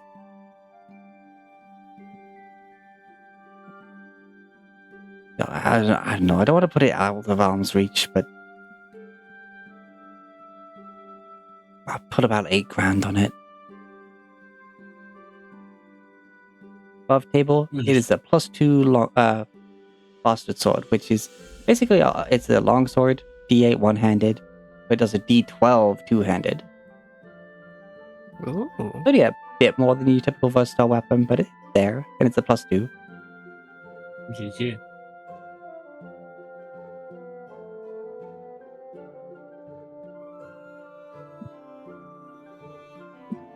Also, remember you're speaking to a halfling, and this is a big-ass sword. This is probably a great sword for a small-sized creature. I mean, they can use it as long as it doesn't have the heavy property. Yeah. I saw a video from I think it was D&D Shorts.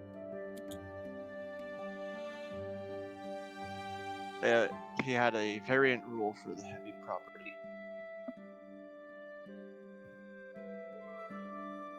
Anyways, it's good, but as someone who used the shield, Yeah. it's not too enticing to me. Of course, I've got my enormous greatsword, but it's non-magical, so a magic bastard sword would be pretty cool. 8 grand. 8 grand? No. Yeah, it is +2 though. +2 is pretty good, Mm-hmm. but not better than enlarge me for a 4d6 +4 greatsword. Your greatsword does 4d6. All right. Yeah, because it's for a large creature. Yes. I have I disadvantage forgot to that swing you it were unless walking I'm around enlarged. as Yes. Guts from Berserk. I have a curve, there's that one. Is it Dark Souls 3, the boss that has 2 curved swords that spins around and stuff? Probably, yeah. Maybe. I know there's you have Star Scourge. In Radon, yeah. Radon. Oh, I loved dual wielding those swords. They were freaking huge, and it was amazing. Yes, the Dancer of the Boreal Valley has 2 huge swords that have hooks and stuff. Okay. Yeah, but I'm not going to use that unless I like get in a really bad situation, of course. Yeah.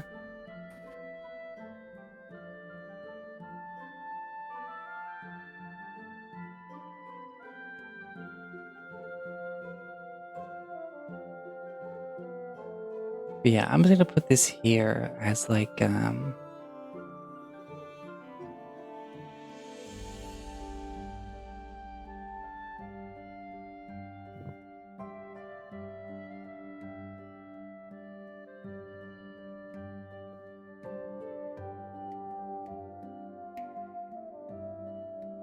gonna make a new little text channel. It's called notable items. Just stuff that I would want to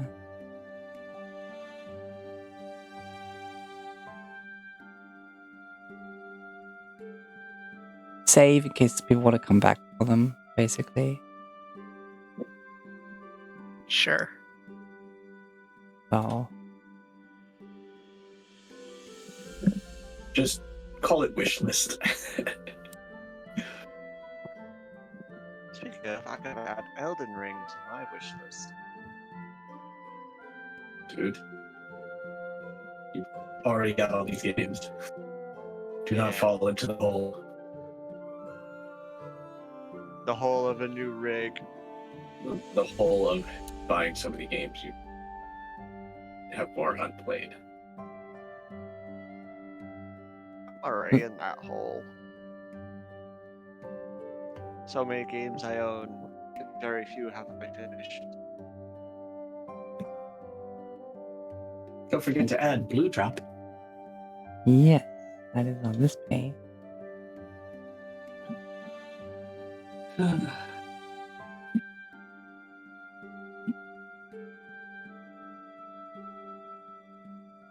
Okay, we have the Iron Stone. Let's see, what is the property of that as well?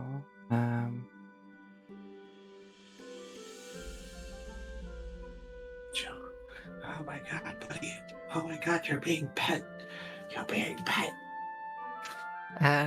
Could you like add the location that they're at? Sure.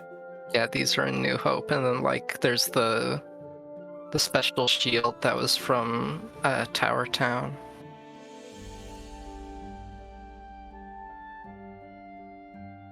And probably various other items that we've probably forgotten about in other places. Yeah, this is Sword of I'm Cats. starting Yeah, this now. Sort of, yeah. Right, Cost free. your life. Yeah. Yeah, unless you don't bleed.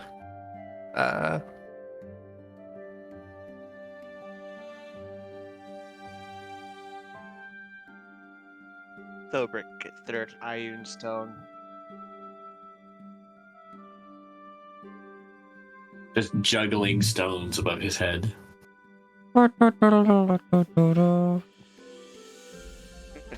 No, they gotta orbit his body because then it's like Mario Kart and he's got those shells. Yeah. As it is, he barbarian of Tor, father of stone. So it fits him, having a couple of stones just orbiting him. Also, wow,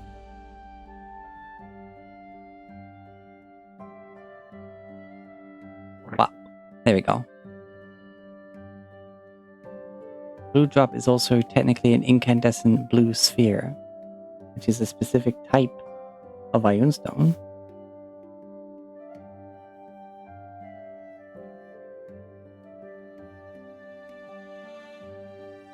It's just a sentient one.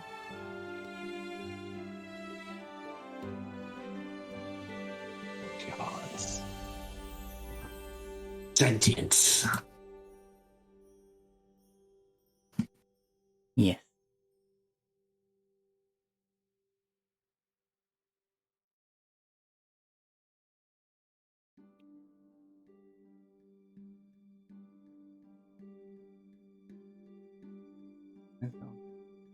Yeah.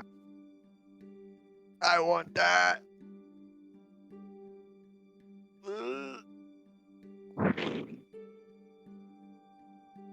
Yeah, 25 grand is the Iron Stone of Insight, which is +2 to your wisdom.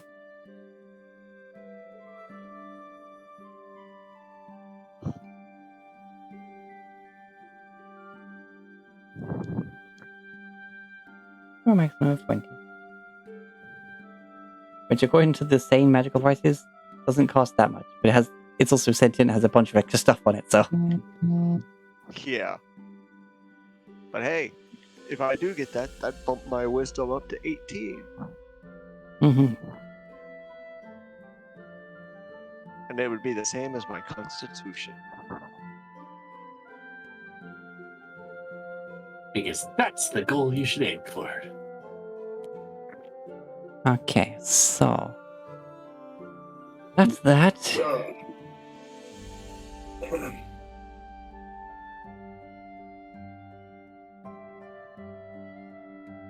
Don't know if we want to take a break right Oh, now. right, yes, we should take a break. Common or an orc? I thought it was primordial.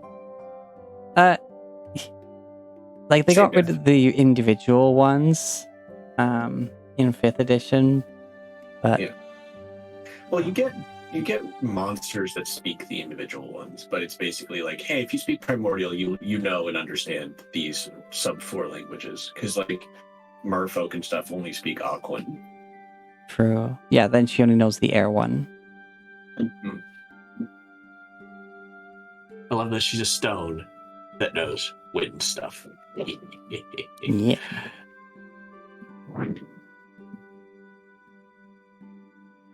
You can also hear you chatting shit within 120 feet.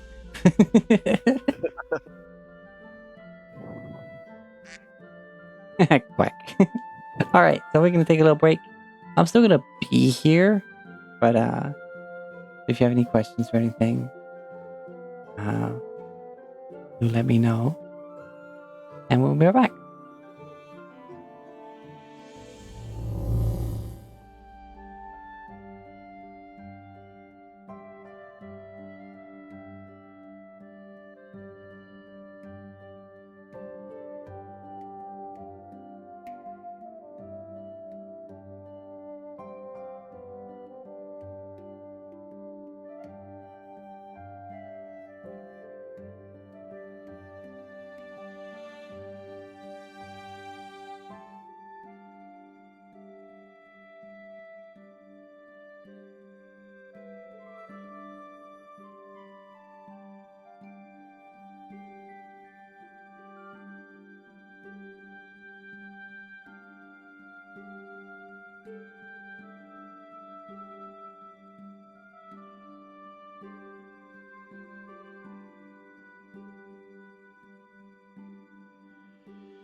I am also back.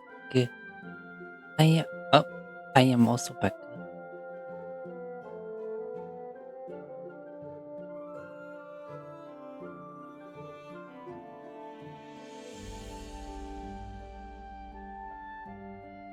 Mm-hmm.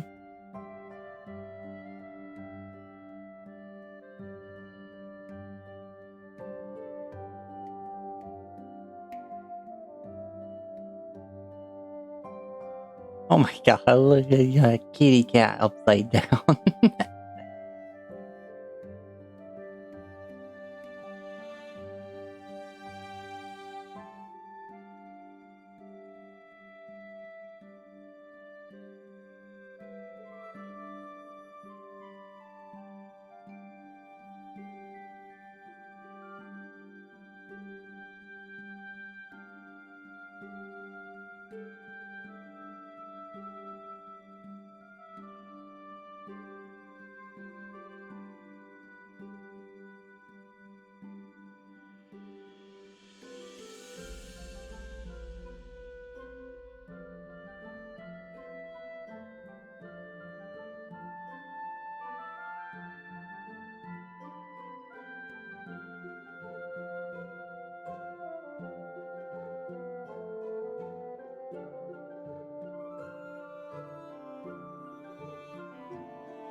Is everyone else? I think we still got a couple not back. That's okay.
Oh my gosh!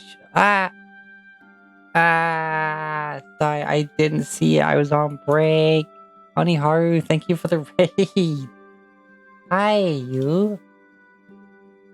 You caught me on break. Hey, Cosmo. Hey, Honey Haru.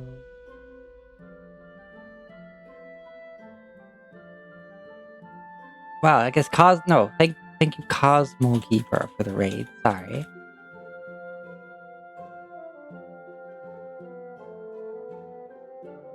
Ham heartbreak, huh?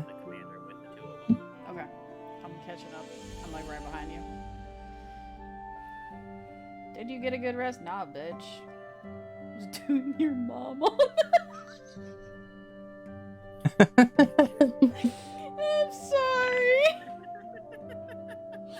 Starting this stream off strong. Let's go.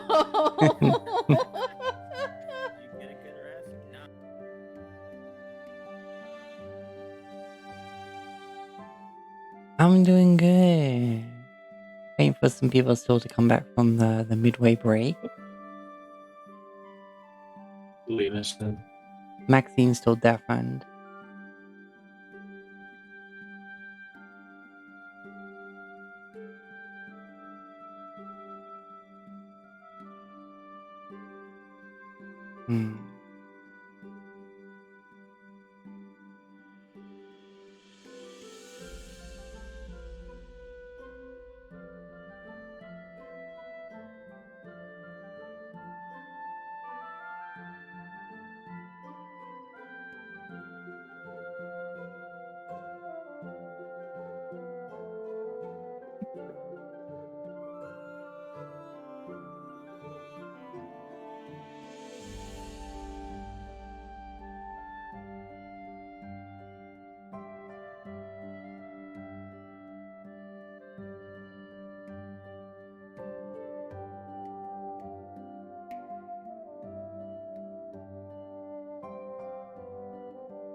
Ba-ba-da-ba. You know, I'm doing absolutely great. How about yourself?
Nice. Hope you get nice and comfy. Well, while we wait for Magazine, is anyone, even if they've got a vague category of stuff they want to browse? Rivet is looking for material components Material components? for her projects. Oh, so they might be irregular material components. Mm-hmm. Alright. Or, for that matter, she wants to she wants to either find things she can use to complete her projects, or figure out where she can find the things she needs to complete her projects. Alright. What sort of things are they? The Wings of Flying, Stone of Good Luck, Pearl of Power, Cloak of Protection, and she's doing a lot more thinking on dragons. So she's on the verge of coming up with the concept of a dragon-touched weapon, but she's not there yet.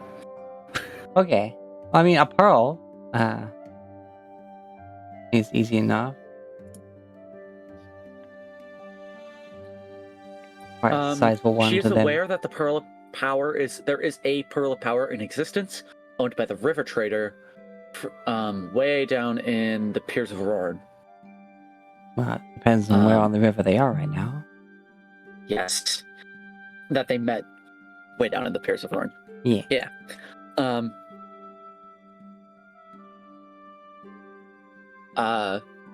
What components But do she you also- need left for the wings? She has the wings themselves. She just needs the materials necessary to enchant the thing. Okay, yeah, so, like, yeah, those sorts of enchantment-based Yeah. materials that are unspecific, yeah, you better find them. And it's already kind of Alright. calculated for that sort of price, isn't it?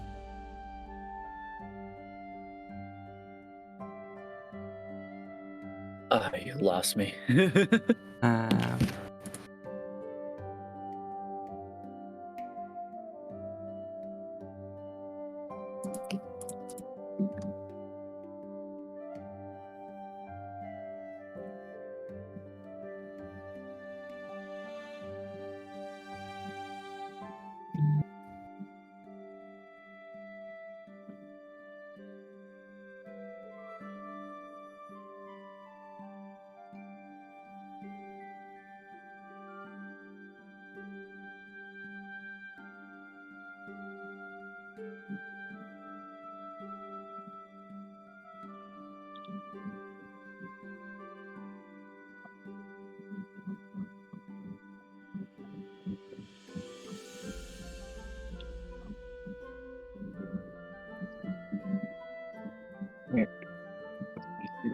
okay,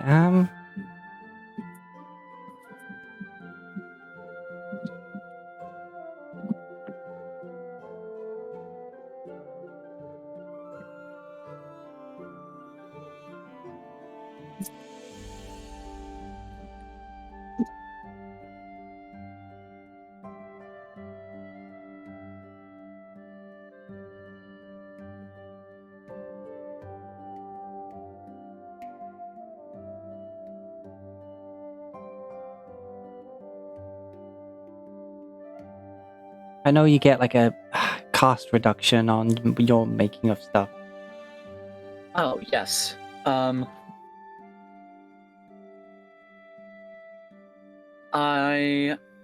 However, that is only for a magic item of rarity, common or uncommon. And the Wings of Flying are rare. Wait, so would you even be able to craft it? Perhaps? Okay, what's the cost for an Um, uncommon item? Oh, I wrote it down at some point. Um,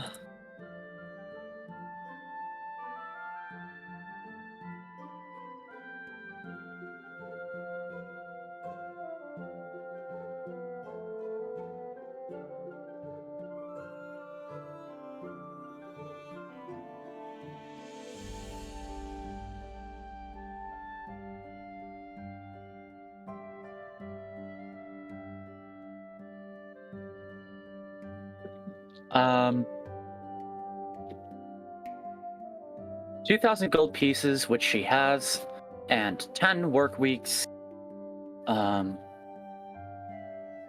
Where work week is 40 hours of work, which is 400 hours, which is like 100 long rests. Okay. And that's for an uncommon. No. Sorry, that's for a rare. An uncommon is 20 hours and 10 and 100 gold pieces per uncommon. Okay, so if you Magic got 2k to spare, that gets you all your like components and stuff for this, enchantment wise. I'd She already has say the special component necessary. I'd say you've already got. You see, the wings of flight is technically a cloak, not an actual pair of wings, but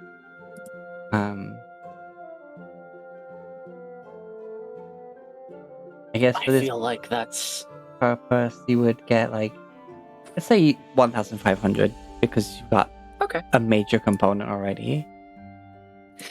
I wonder if turning it into a wings of flying, quote unquote, makes it that so they will become a cloak when not in use instead of just having permanent looking wings. That would be fun. I just think of it as like that's like an aesthetic type of thing. It doesn't really affect the mechanics of the item very much at all. Yeah. So it's not as important.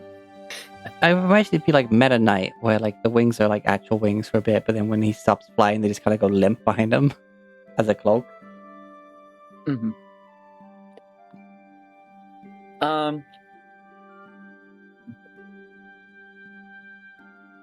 She also wants to make cloaks of protection, which are 300 to 400 gold piece. Oh, but wait, 100 gold pieces per, and take 1 week, or 20 hours. Yeah, well, since you don't have any materials for that per se, then those will just be at cost.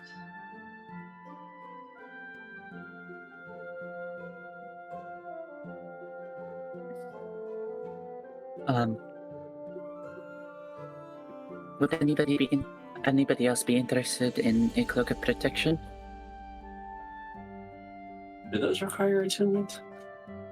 They do. Unfortunately, with the amulet, he sort of taps it. I'm a little full at the moment. So I think I'm okay.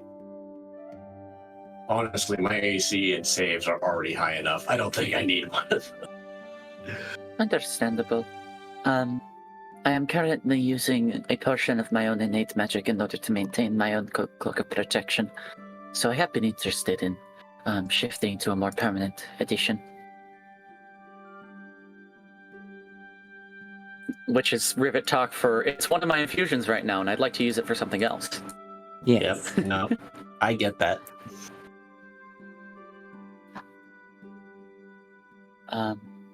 Would Thobert be interested?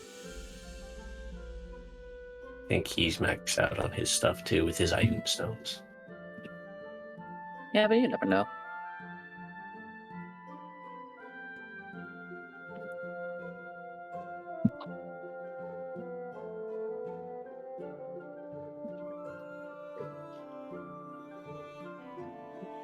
I'll take that as a no and just buy enough for 2 in case we want one in the future.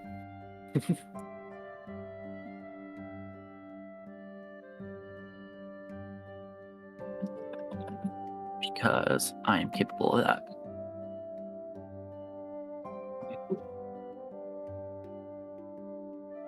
Yeah, I don't think Kriv would like. He's got a decent weapon, good armor, a good shield, even though the secondary effect of the shield is not rocking at all.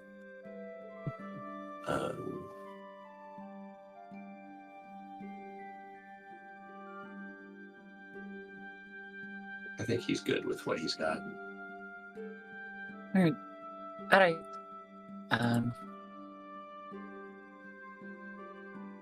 still have to look through my Schisse to see, just in case, because I think some of these might require attunement and some might not. Yeah. Then again, at next level, don't you get an attunement slot? Not an attunement slot. That was level 9. Next level I get spell storing right up. Ah. I do get another attunement slot at level 14, and then another one at 18. But those are in the future, far future from now. Wait, you sure? It's level 10, it says here. You're gonna tune up to 4 magic items at once? Oh, yep, it's level 10. What was I thinking of at level 9? Oh, Arcane Burst. Wait, what level are you guys now? Archangel, we're level 10. Oh, right, it's because I was looking at Sarah who multi-class. That confused me. There it is.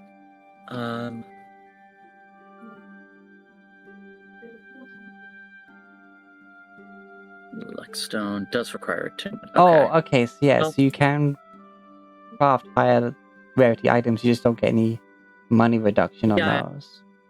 Yeah, it's just not any easier. Yeah, it's difficult. Okay. Oh, you ordered so much. Oh my gosh. Wake up. Ah, there's Maxine. Maxine, are you interested in a cloak of protection? Cloak of protection? Does that require attunement? It does. I am not. Okay. Currently. I mean, Attunement slots. sometime when I don't need to be worried about being scryed on, but like, yeah.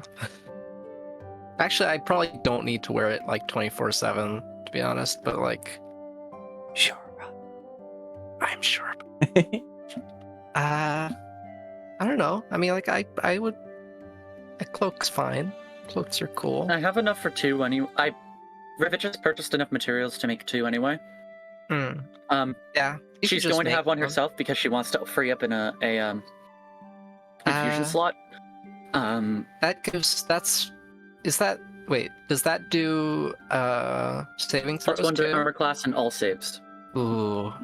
Yeah, I like that. Yeah. Yeah, I think also of the people that, I don't know. Do you think, asking the party here, do you think it's, I need to close my door because I was letting air in. Do you think it's logically sound that after Thobrek, Sierra might be the least likely that O'Hagan would scry on? Because she's wiser than Kriv and Rivet. Yes, and also you're from the understudy, so he might regard you as lesser in some capability. Yeah, if he's An idiot, which he kind of is. He kind of is, but like also He is asterisk. Like, he's really smart, but he's not really very wise. smart. That's a definite thing. Egotistical maniacs tend to go one of 2 ways. Either everyone is below them, or they're so paranoid they just view everything as a threat. Yeah, just because someone says you're paranoid doesn't mean they're not out to get you. Yeah, I'll take a cloak of protection. Why not? 19 AC. That's pretty cool. Mm-hmm. 19 AC as a class. What have Yeah. I done? Well, the majority of it is the elven chain. Yeah.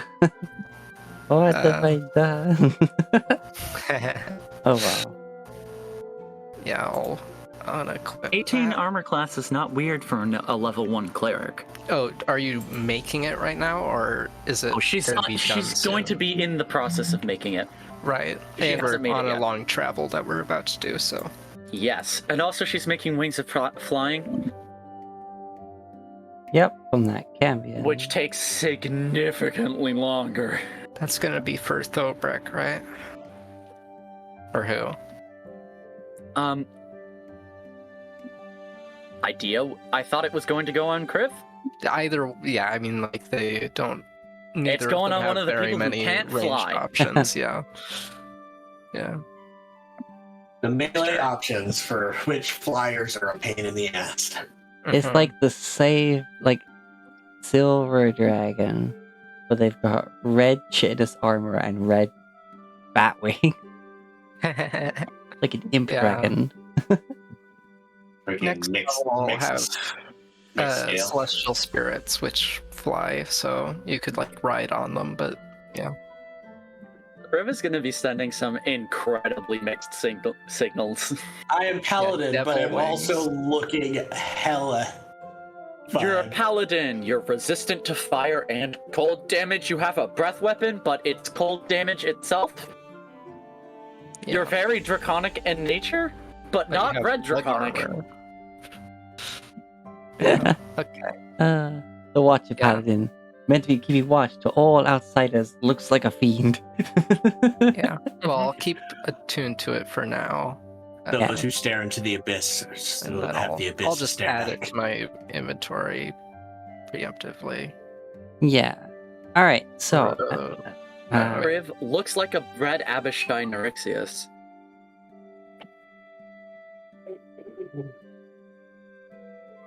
Cool. anyone looking for anything else? Nope. Not me.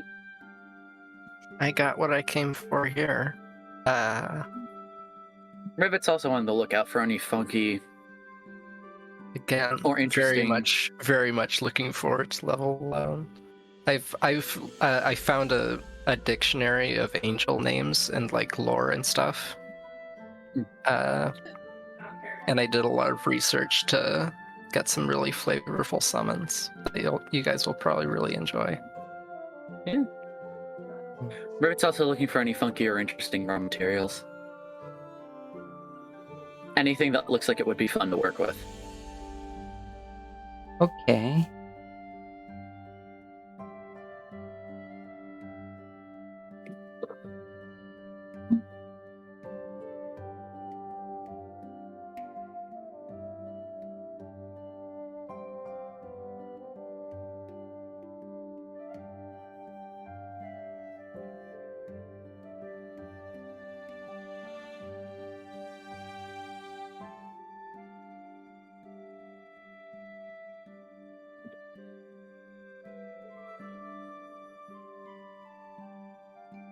You look around and some stuff catches your eye, but most of them are just like interesting decorative materials rather than anything that you might have to do anything with. Nothing particularly stands out as something that you could shape into something. Alright. That is all.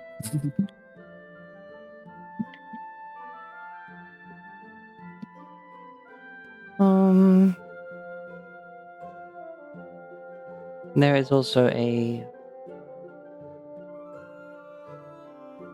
potion seller who seems a bit eccentric, as instead of having like a door on their house, well, you see a door on their house, but instead the whole entire front wall facing the street kind of opens out into their shop display.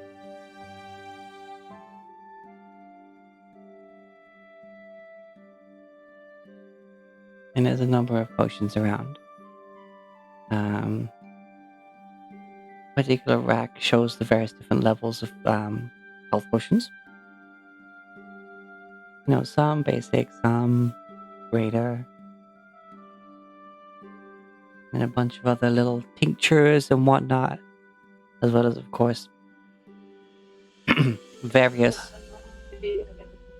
more known magical potions and oils.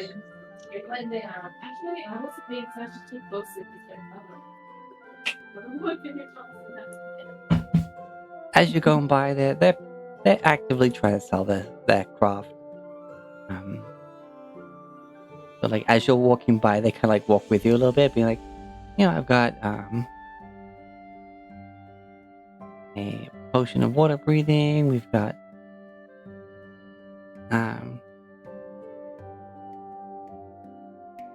I've got the potion of enhanceability constitution. I got an oil of invisibility here. If anyone wanted to be invisible for a bit. And this is my unguent of timelessness. Guaranteed. You drink this, and for the next year, you will not age a day.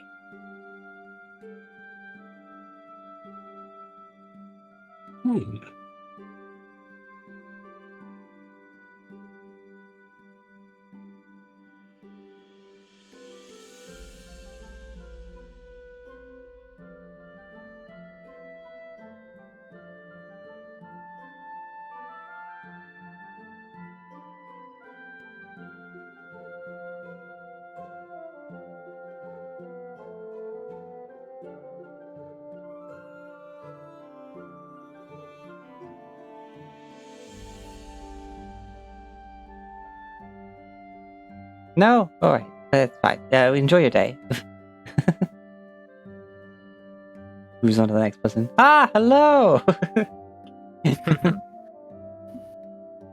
Yeah. I got scrolls. That's all I want. Yeah. Hypnotic pattern is locked and loaded. As you pop open the handle of spell cover and remove the other scroll, it just turns to dust. Dust? I thought it wasn't. That didn't happen unless I cast it first and we locked it in. If you cast it first, you lock it in and you can't take it out until it's burned. Yeah, but I haven't cast it. So when it's taken out, it burns it when it's taken out. Then I guess I don't swap it. Because what you got in there in a moment? I forgot. Catapult. Catapult, yeah. And wait, have you used it once? No, I used spiritual weapon at one point, but catapult's right, kind of yes. like. No, catapult, because you've not used... Yeah, you've not used that scroll through spell cover, therefore, yeah, you can still remove it. Just it disintegrates. If it's going to disintegrate, I don't want to remove it. I'll just keep it in there. No, as in because you've not used it, it's not like... It's like part of the properties of that housing to stop a scroll from burning up upon its first use. Therefore, if you haven't used it, that scroll's not trying to do that. Therefore, you can take it out without it falling apart. Oh, okay. Cool. Gotcha. Like, once you've used it, that scroll naturally would just be destroyed. But spell cover will prevent that, unless, of course, you roll badly. Yep. Yeah. So I'll. You know what? No, that's a biggie spell. I'll save that for a biggie and conjure. For now, I'll keep catapult loaded. Mm-hmm. Hey, O'Hagan, hypnotic pattern. Ah, yes. Okay. Huh? Hey, O'Hagan, let me catapult barbarian. Joe. Yeah, no. You weigh more than 5 pounds. I know. It'd be hilarious. Reduce barbarian. How come? You know, they've... Dispel the reduce. Conservation of momentum means this barbarian is now going real fucking fast. You know, like they do all One these shot. things with enlarging classes. They should do like a tiny class. Like a tiny barbarian that shrinks. Ant-Man. Ant-Man, yes, exactly. Can we go up inside O'Hagan's butt? Okay, I'm not gonna continue. All right, that's enough of that Yeah, no. conversation for today. Like, you choose to use your rage and actually become a size category smaller, therefore you get +2 to your AC. Like, True. no damage bonus, but you do get smaller and harder to hit. Yeah. Monk subclass, you can invest a number of key points in order to reduce your size by that many. Oh, jeez. Then punch someone in the jaw. Introducing the worst thing ever. Yeah.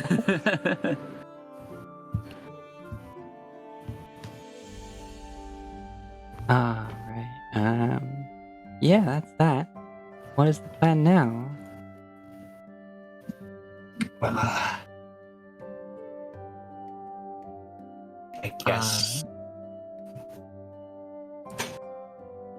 So I know we wanted to go to Albolov so that we get the rolls and take them to the Sphinx so that he could judge for himself whether or not they'd be worth raising. Is that our current a main tracked task, as it were? Yes. Rivet is also angling to head towards Gold Shield at some point soon before whatever's going on there gets too much worse.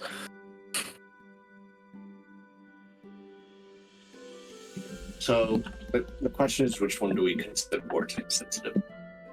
Because the rolls have been undead for a while. I don't know if we want to consider that as a, like, okay, they can hold on a bit more. The issue is, it's what we're prioritizing, I guess, is the thing. Because Gold Shield is far to the north, and even with our speed, it would take a few days. Like, it would probably take, move 2 a day? 4 days, isn't it? With the cart and everything? I don't know. Yeah. 2, 3, 4. 1, 2, 3, 4. 1, 2. It would take us 3 days to get to Gold Shield, essentially. Yeah, it takes you almost a week to get to Albolov, though. Yeah, because a lot of it's with the water. Yeah. How much time does it save to... Does it save any time to go to this tower and teleport? Or is it just faster to go direct? 2.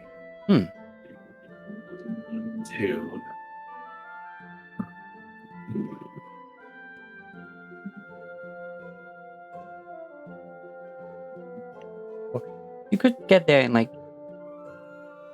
this tower in like 2 days with a push. Mhm. And then of course that's saves a day. instantly over here. So yeah, it's like save a day. Yeah, I Because think it saves here a- is where you get passage across the river. Yeah. Plus, we'd have to go Direct here is around. there. Yeah, we'd have to go around because of the cliff facing. So yeah, I think Right. it'd save a full day of travel. Yeah. Yeah. Sounds good to me. Yeah. Because even if you like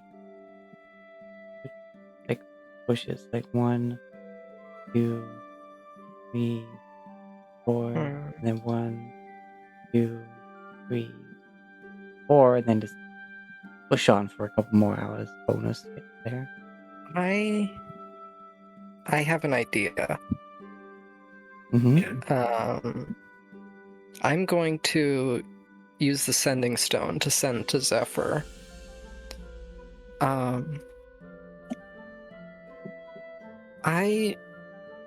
We were heading back to the place down south. I was wondering if you could come with us to see some trees down there.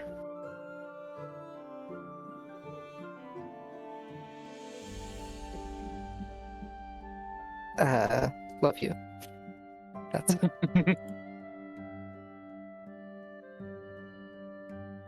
Just, partially asking on a date, partially being like, it'll be more convenient if we can find a big tree there so we can transport via plants in the future.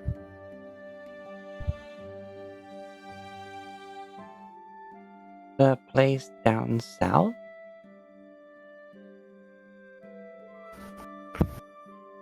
I would like to see you, though I do not know if it is safe to leave the grove. Love you. Rip. I can't cast that spell twice. Well, it'll take us a day to get to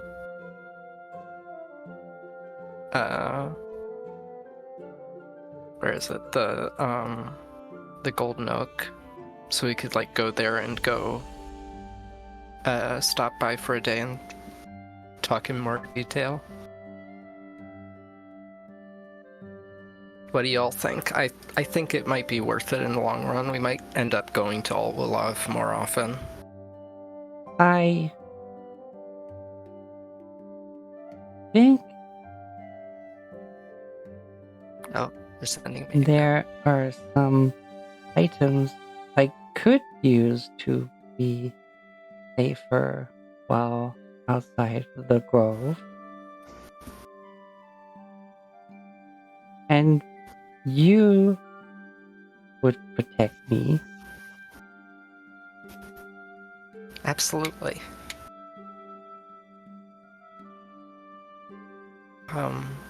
Love you lots.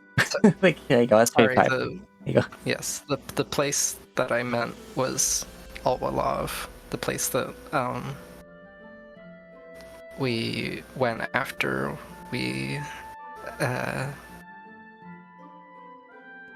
You can feel as they're After we responding left to it, our- the arm kind of like drift off and yes, get lost. If we like, they get an edited version at the end without those. yes.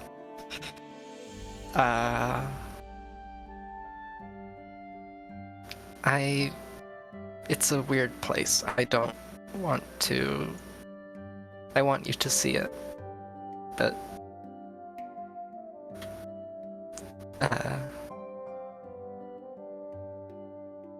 I'll keep you safe. I have no idea if any of that got cut off, so I'll just leave it as it is.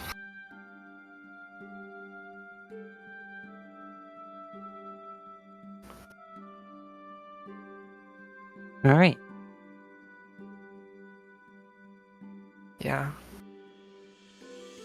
So, yeah, y'all think that's worth it?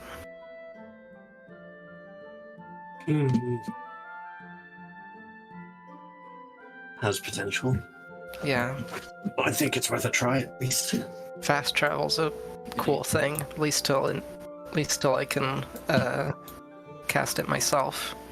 Of course, we couldn't go anywhere with the cart if I learned a spell like that.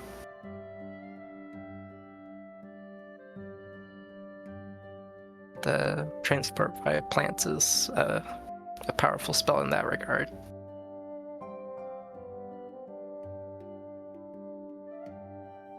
Cheers.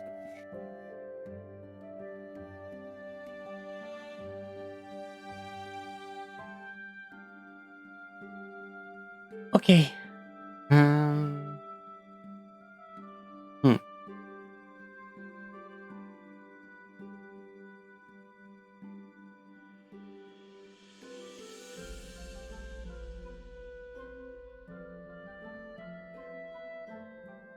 All right. So.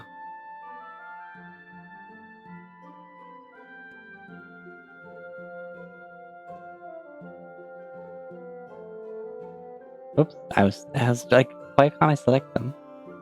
So I take it you're going to be going to. How would Steph get? Oh. Like, would you have to go to the tree? I could use Neil's tree, really. Yeah, they can use any old tree if they're just gonna make a one-way trip to us, but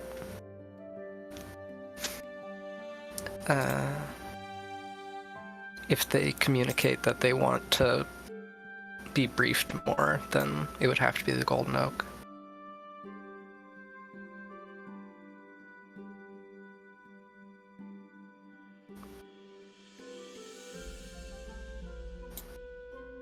Okay. So you're gonna go 1, 2,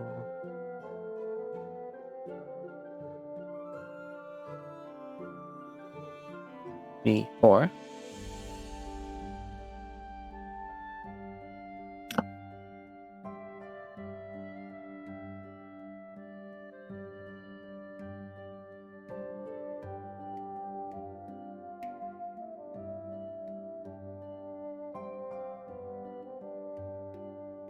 Okay, and as you're setting up camp,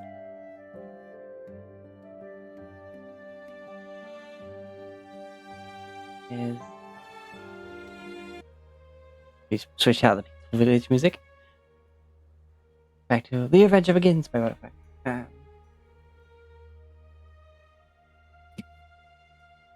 You start setting up camp out in these familiar fields.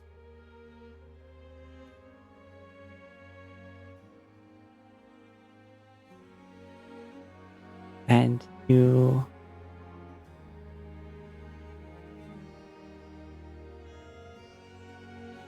oh, hi, chilling.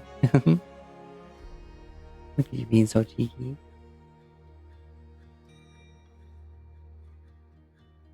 You're setting up camp.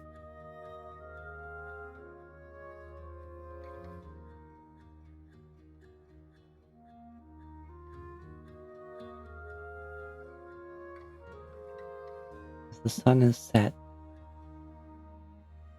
And then with the fire lit, dinner is had.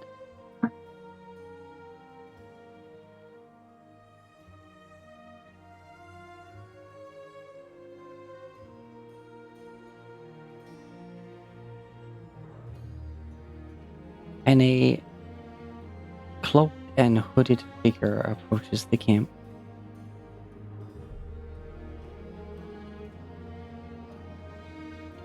Okay. Holding a gnarled staff.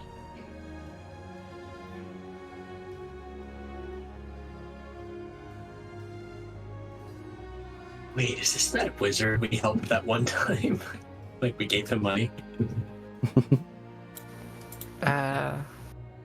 Didn't you then find like Yeah, we found the some equal amount like, double gold. the next day? Yeah. Yeah.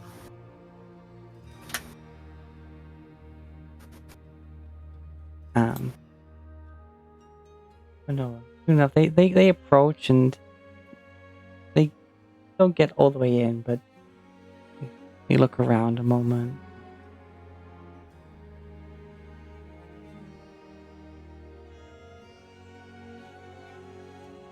Lift a hand, their free hand, and kind of do a little like finger flapping wave.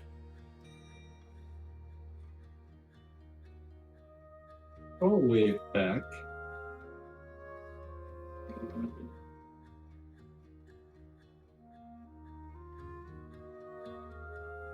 The hand reaches up. They've got like the hold up cloth, like to be on like to cover the nose for the mask. Mhm. And you see them, they reach up and they'll pull it down just enough and go, "It's me!" And for a brief moment, you see Zephyr. They got the hood down, kind of like concealing their identity. Like nondescript traveler, as it were. Yeah. I'll run up and give them a hug. Yeah, they hug back.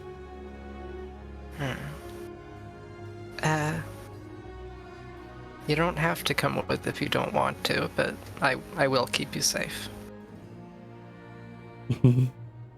I just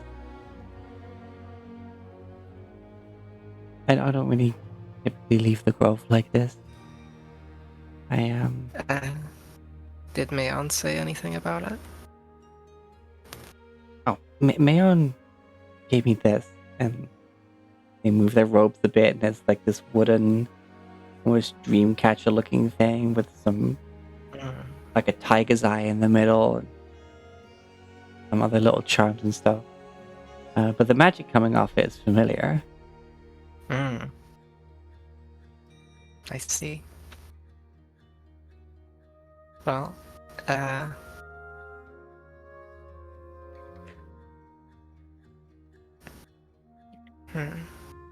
Good to see you, Zephyr. yeah.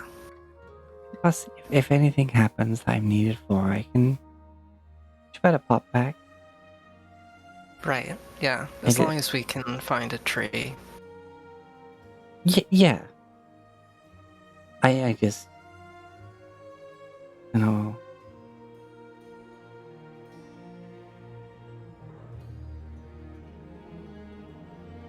a lot can happen out here. Don't I know it? Yeah. You. Well, we've dealt with a lot of things. Well, we fought an Andrew Sphinx since last time we spoke. Wait, what? Well, Why? not last time we spoke, but the time before. It was a test that it was giving us. Oh, okay, so you weren't actually Yeah. fighting. We it. weren't. Yes, it was. It was a avatar of its power or something like that. A shard of itself. It wasn't in any danger, and I'm sure we weren't either. It would have just said that we weren't worthy or something if we failed. In his head, Crib is like, I'm not so certain of that, but That's a nervous chuckle from Zephyr. Like, I, for one, was never worried.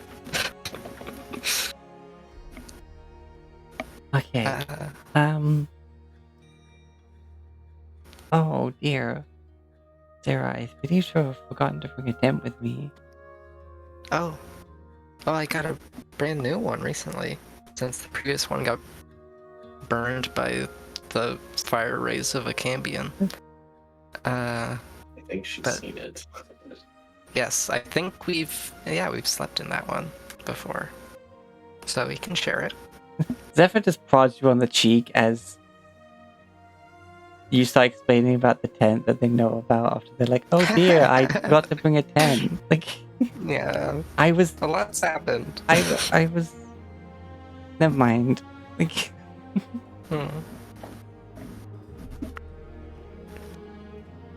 Yeah. A lot's going through my head when a lot of stuff happens. Going to the Feywild, helping deliver my brother's child. they call that a niece. Yes. I also wanted to just rhyme a little bit.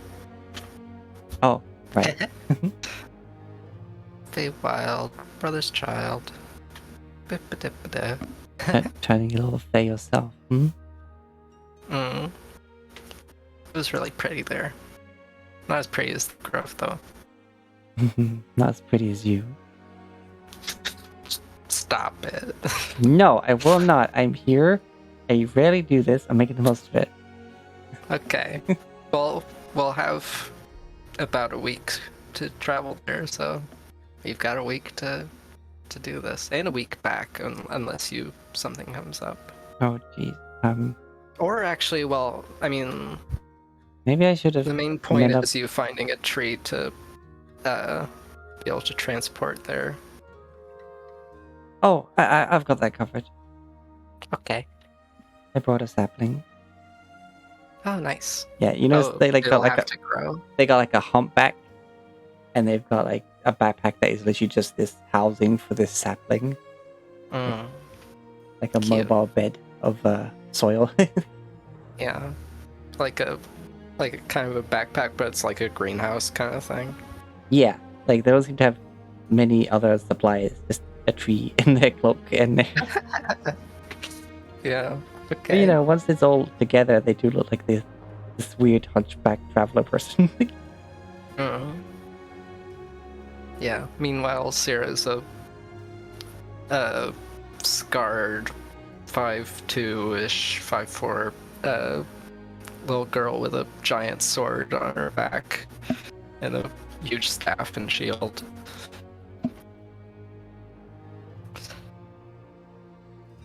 Okay. Well, we were just saying down to camp, right? Yes, they got here Okay. like before getting the watches and stuff. They got here like dinner time. Yeah. Kriv, if you don't mind, I won't take a watch tonight. I'd like to spend the night with Zephyr. It's no problem of mine. Rivet might have to take it on. Blix. Or Blix.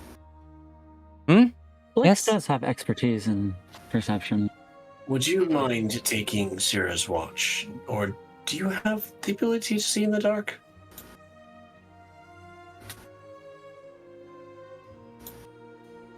Provided there is enough sensory stimuli. I see. Well, Its vision is based on movement. you don't move, it can't see us. If it's alright, could you take over Syrah's watch, the middle? You used to watch back when we first started out, if I recall. Always watching. So That yeah, makes it sound just a bit creepy, but alright.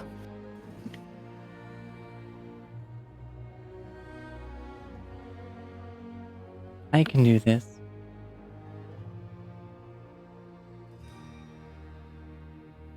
Appreciate it. Thank you.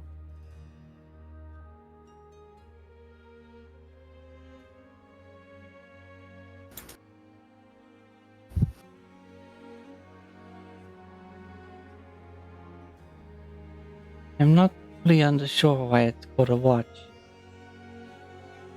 It does not tell the time. You are merely observing for it. I have answered my own query.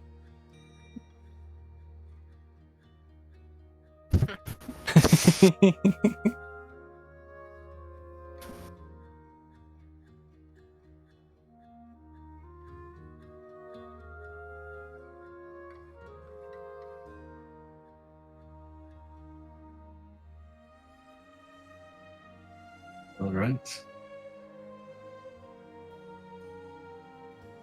And yeah. Let's take first one.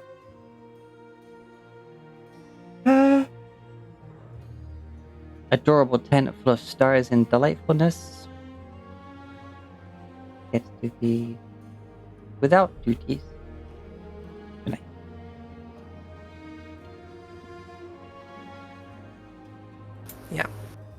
Cyril say her nighttime prayer and also add a little prayer for the Wild Mother and go to sleep with Zephyr. Mm-hmm. Okay. Blix, make me a perception check.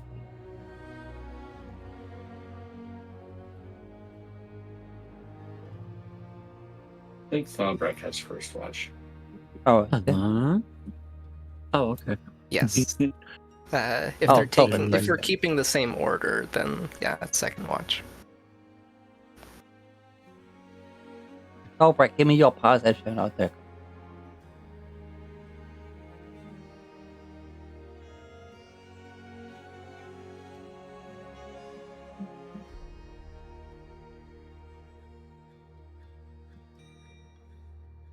We've lost him again.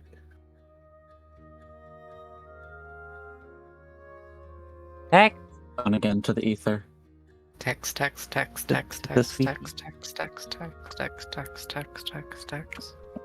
Oi.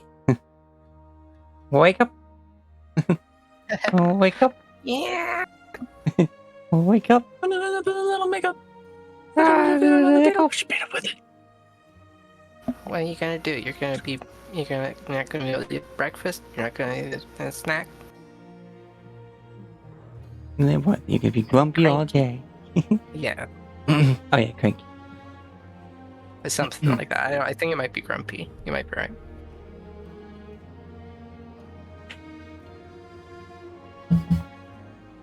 And then it was. You wanted to. Yeah. Little mosquito person. All right. Text. Come on, man.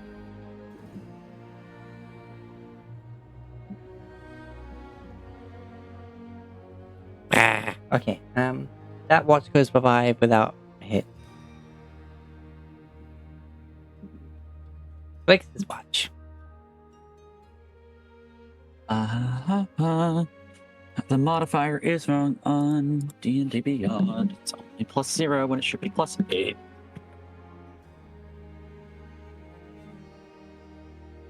Blix. Speaking of things being fixed on D&D Beyond, my spell list is fixed now, courtesy of Anu. Yeah. Woo. I managed to manually Yes. go in and adjust the spell that the divine magic gives you. From cure wounds to greater restoration. Quite the upgrade. Yeah. 16, woo! Yeah.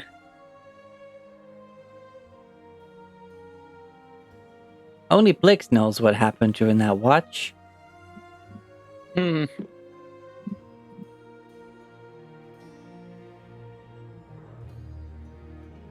Then Blix walks in, nudges Kriv.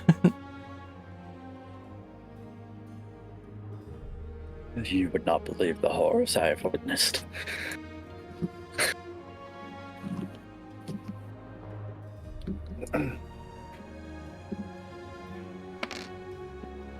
Rip will get up, nods at Blix, and knowing his armor goes My to his internal watch. mechanisms define that it's now your turn. Nods, and Apologies for the mess. I am uncertain how to take that.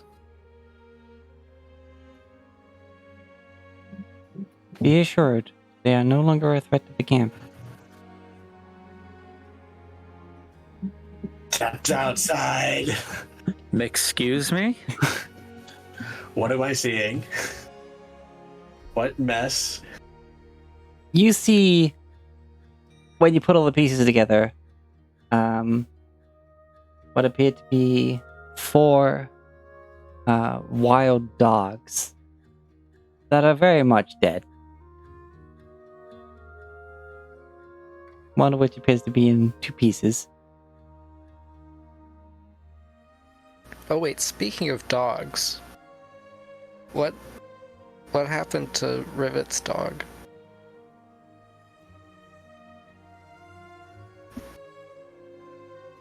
Benligi? Yeah. Good question. We haven't been to the Grove recently. Maybe they Yeah. ended up in the Feywild. No, not that dog. The one that we summoned with the whistle. Oh, the, Oh, not around right now. Oh, Well, I see. We summon a new dog Do you every say time. that? Do you say that out loud Yes. at any point? Okay. Maybe. In the morning, when you say that out loud, Rivet blows the whistle. Just Oh, saying no. that now. Oh no. okay, we'll Well, get to that in a bit. I will finish my watch. Okay. Make a perception check. I'm too absorbed in the dead wild dogs, and I will take my shovel and spend my watch giving them proper burial. Yeah, I want to So say that's wild Sarah. dogs, as in like not just stray dogs, but like the wild dog. Yeah. By giving them proper burial so that Syrah and Zephyr do not come out to murdered, destroyed animals. Because I have shovel, the greatest of all adventuring items.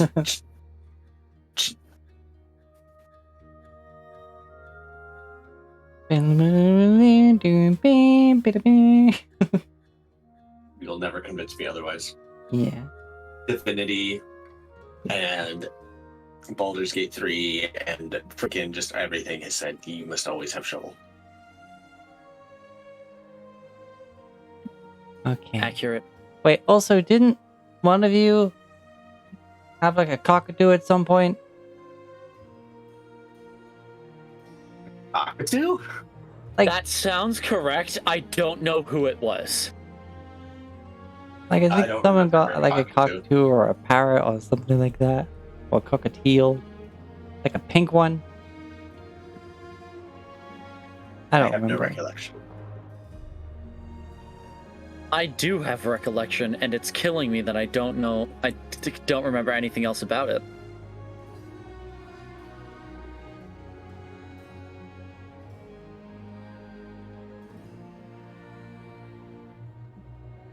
Welp. Yeah, it's like really. I don't remember where you were when it happened, but I vaguely remember it.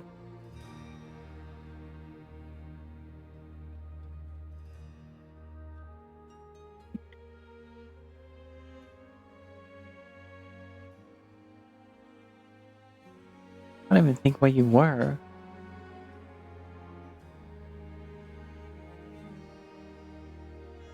Oh well.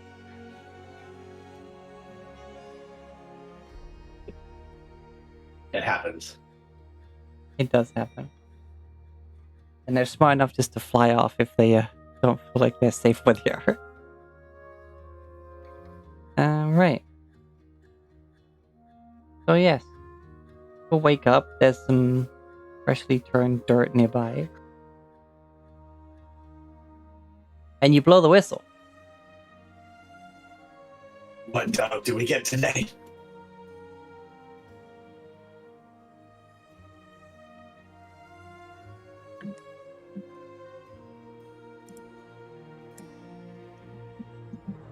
The stupid dog whistle makes me so happy. I got to hang out with my my cousin's dogs last weekend. One of them's a 4-month-old puppy that pees everywhere, and the other's a 7-year-old dog.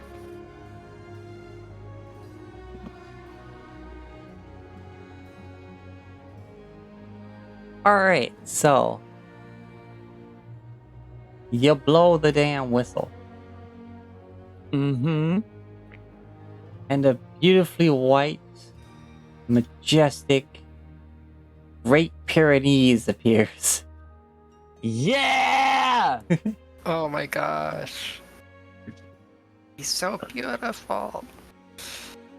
Like you like blow it for a bit, you look, and then you see just this slightest like outcropping that is just slightly raised enough for this dog to suddenly just appear standing, gazing upon you, and then comes walking over. This is technically a large-sized puppo. Oh man! Because my gosh, next to people, they are still pretty big.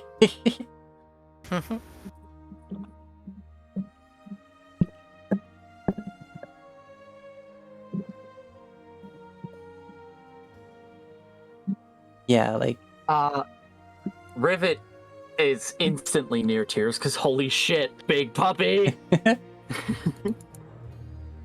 I guess they're technically still medium. It's just that they can stand on their hind leg. They'd be much taller than people.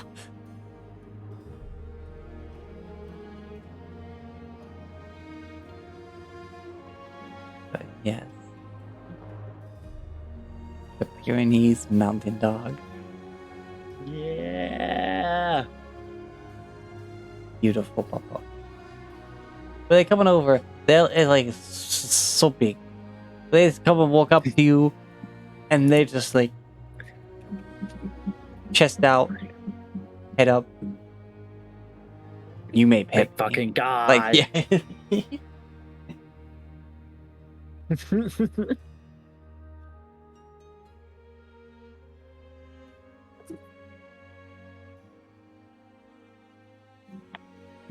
But yes, they're extremely gentle dogs despite their size. But also are massive, so incidents can occur because of big, heavy dog.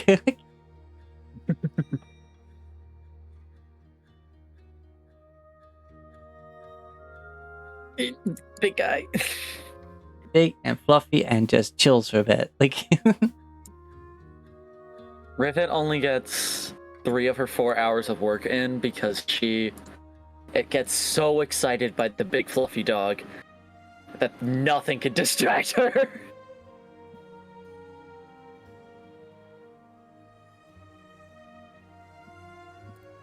So 3 or was it? Anyway. Whatever it is, it's 1 less than it would have been. Yeah. I am checking.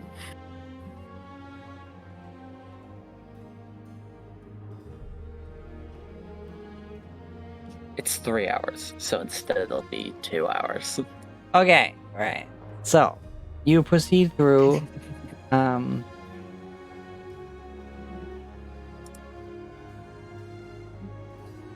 It's going to be 2 days to the tower. Oh well. You could push in late into the night. You do know where the B&B is, as it were. Well, at least one of them.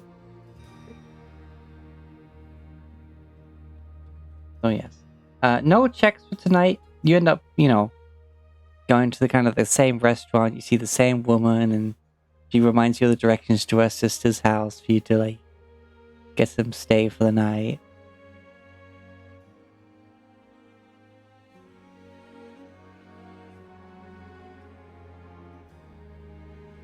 And in morning, climb to the top of the tower. Zephyr's just taking it all in, eyes of wonder, but still keeping while they're walking about out in the open, you literally just see the eyes, that strip with the mask and the hood, but they're still looking around, kind of fascinated by Tira keeps everything. a close watch on them with a big smile on her face. And then eventually you all just poof, make your way down into Tower Town. Yeah, Zephyr does not let go of you, Sarah, at any point because there's a lot of people around. Fair enough.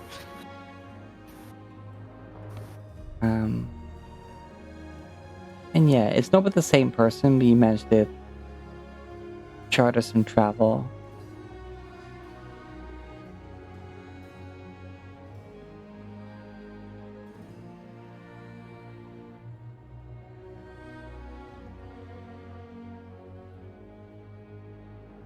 And they actually moor up a bit further down.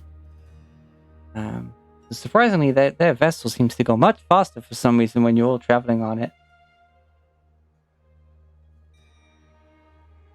Turtle power. Oh, wait, hold on. As we're dismounting, they're just like, what? What? Oh, also, shit.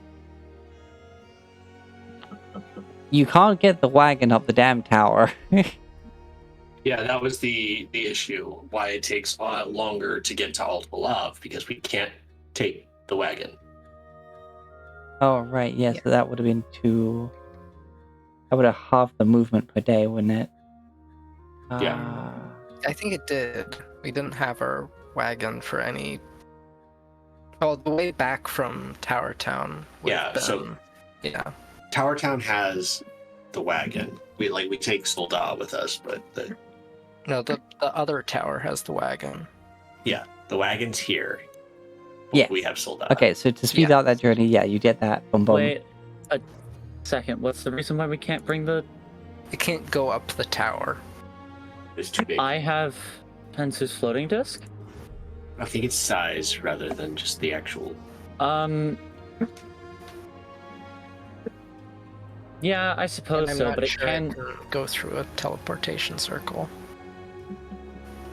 Anything we're wearing or carrying, if you count Stolda.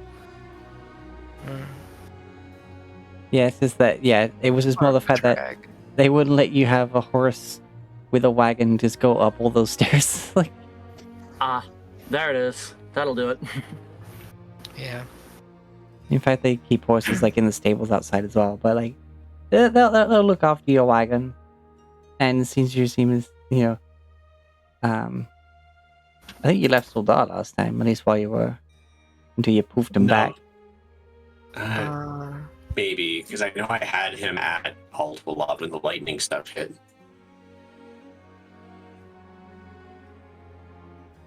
Yeah, I think you re-summoned him once you weren't on the boat anymore, I want to say. Would reduce make it small enough to bring with us? What would happen to all the stuff on it? What is the stuff on it? Well, I guess you don't really use it for luggage, it's just yourselves. We use it for transport. What would it even... How big would it be reduced? It's still a How big is large it wagon. unreduced? Well, it has to be pretty big if it's carrying all of us.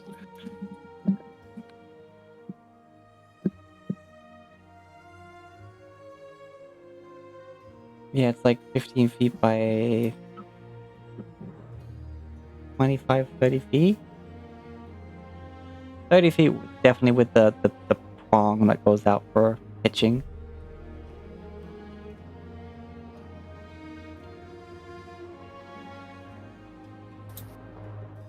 The average wagon in real life is 8 feet long and 3 feet wide, which means that this is a fucking huge ass wagon. It could be that size. It's just more the fact that with the way the squares work, Grids. for you sitting on it and Grids. stuff. Yeah. Yeah. Where did we get the wagon from? We bought it in New Hope. In which case it would be Yeah. it would be 1.5 feet, no, 2 feet wide and 4 feet long, which is about as wide and tall as Rivet. I mean, you've More also got those so. woods to I am go through to exaggerating. get to Old Wallov. Yeah, it's kind of a hindrance. Like it speeds up our travel to a degree, but there's a lot of places where it's not helpful. And how long does a I'm large just saying reduce it's work? something we can use. Enlarge reduce. I'll pull it up again. 1 second.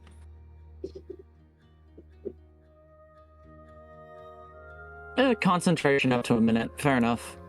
Which means I can do it for 5 minutes straight. Yeah, that's a lot of spell slots. Mm-hmm. Okay. Anyway, you pull up. They're gonna.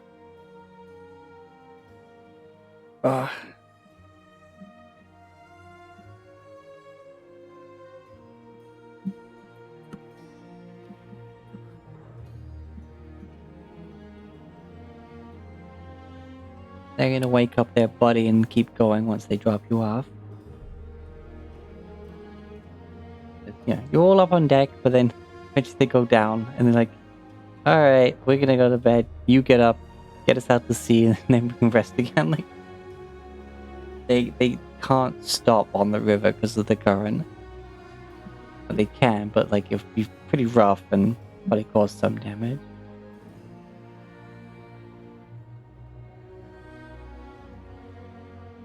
It's like not a massive vessel, but it's a bit too big just to pull up on shore, you know? Yeah. Yeah. You dismount and yeah, again, gets to another rest time. Oh, jeez. I take it Tex is still not with us. Yeah, I don't think he's coming back. He's out. But yes, another night is had, and 1, 2, 3, 4. Oh wait, no. 1, 2. 2. Either way, whatever. But yeah, you set up camp near the dark forest.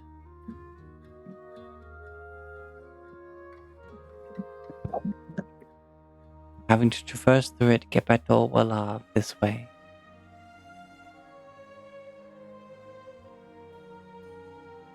And Crave, you get a knot in your stomach. Oh shit.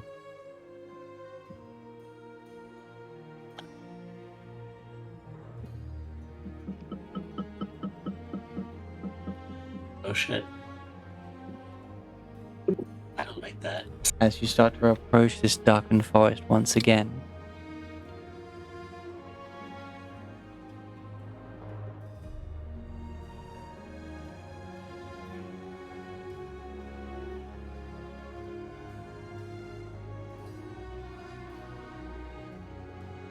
well aware is that tomorrow night you'll probably have to make camp within it again. I'm going to have to deal with that.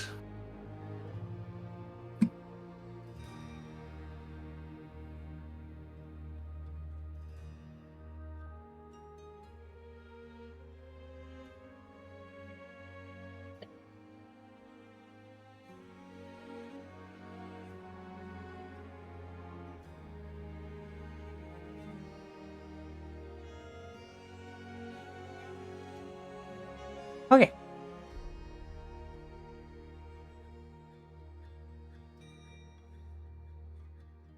Onwards.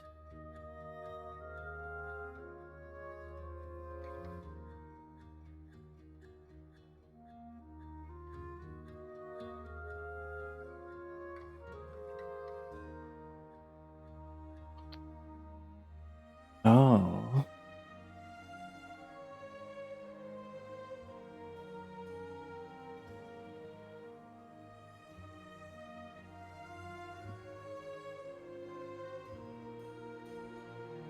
Hmm.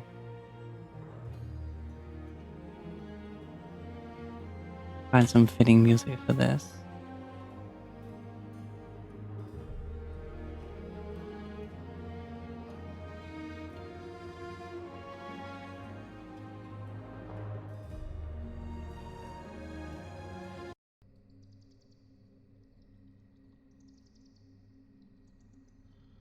Michael Gelfi Studios, the enclosed font.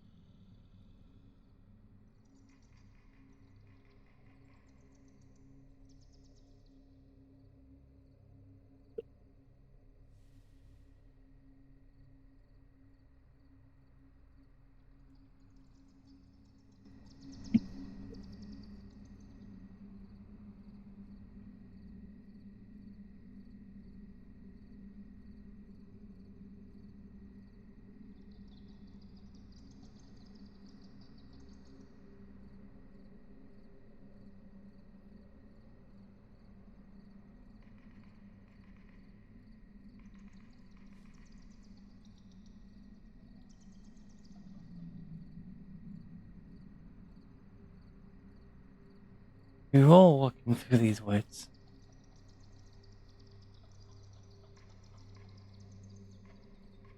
And Crib, you're all too aware that you're being watched or have to look out for something. It's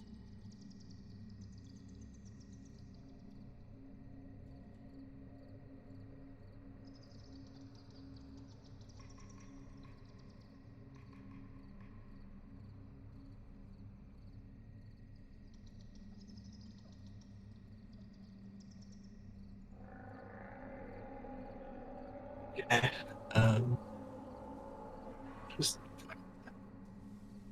as we're walking along, Kriv being on Soldat's back, just scanning, scanning, and scanning.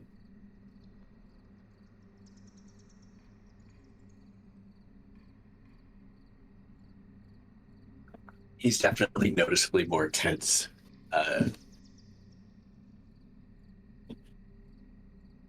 make a perception check. Yeah. Yes, I will do this thing.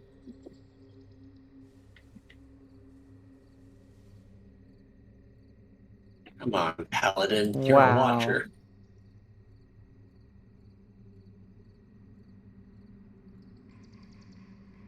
You notice that the shadows are thicker. You just can't learn anything else.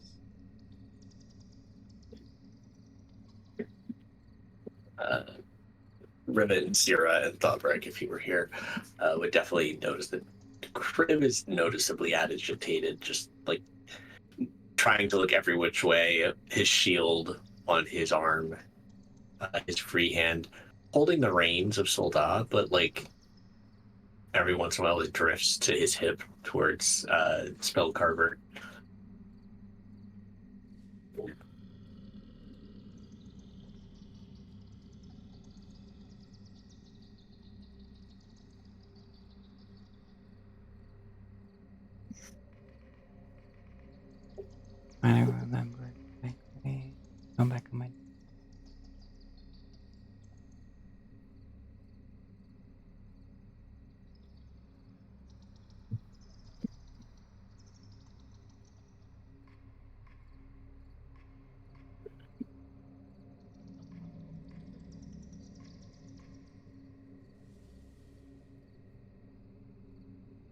Hold on. How many sessions ago was it?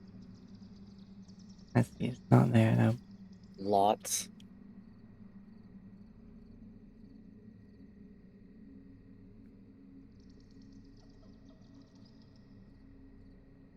Yeah, there's that one.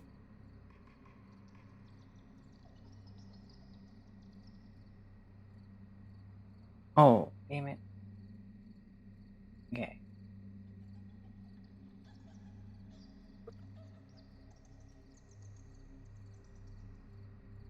Watcher Paladin.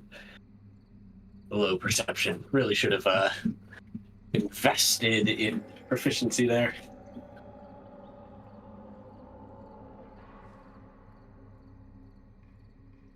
Okay. Looking at this. Yeah.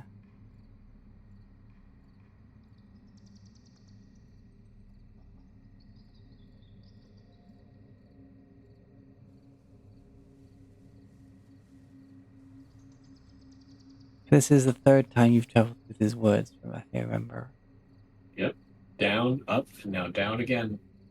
Yeah.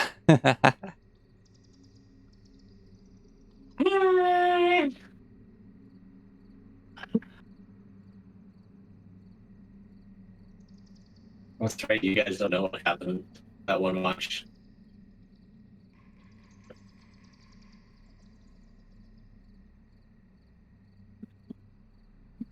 It's so quiet.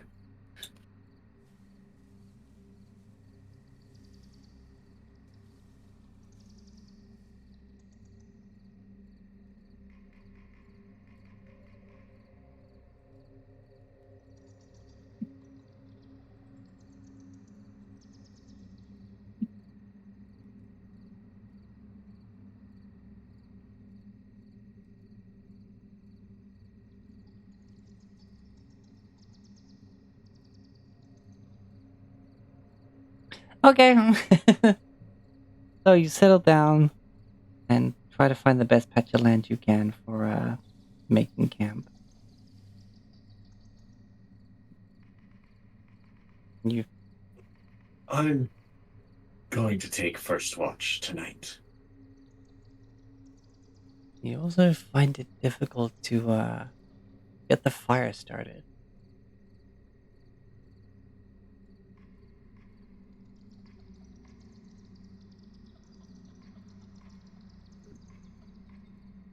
As if the wood that you brought with you is somehow just suddenly too damp to light. The air is thick and heavy, and while there's smoke, you're just sort of left in the dark.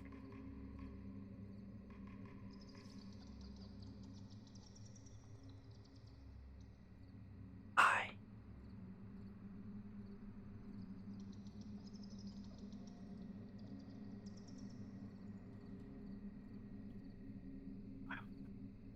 Okay.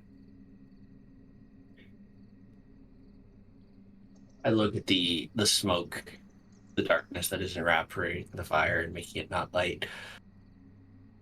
Maybe we have a little something to do before we begin the watches. I should probably have remembered this before, but I kind of made a promise that we wouldn't return here. To who? The one watching us right now. How far is your dark vision again, Maxine? 300. 300, Yes. 290, 280, 270, 250, and so on. Oh shit. As looking into your surroundings, you're seeing the distance in which you can see the edges of your vision to start slowly drawing in a darkness you cannot seem to see through.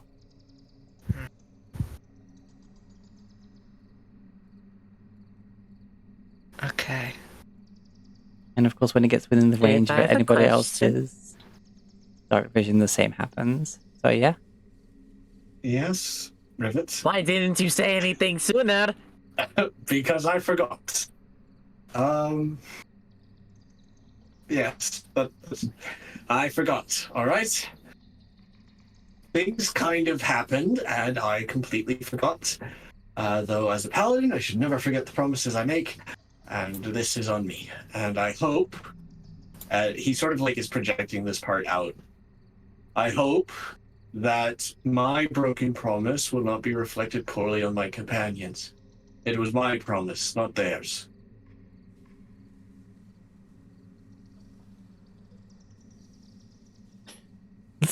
Yeah, Zephyr's like comes out of the tent and it's like, what's going on?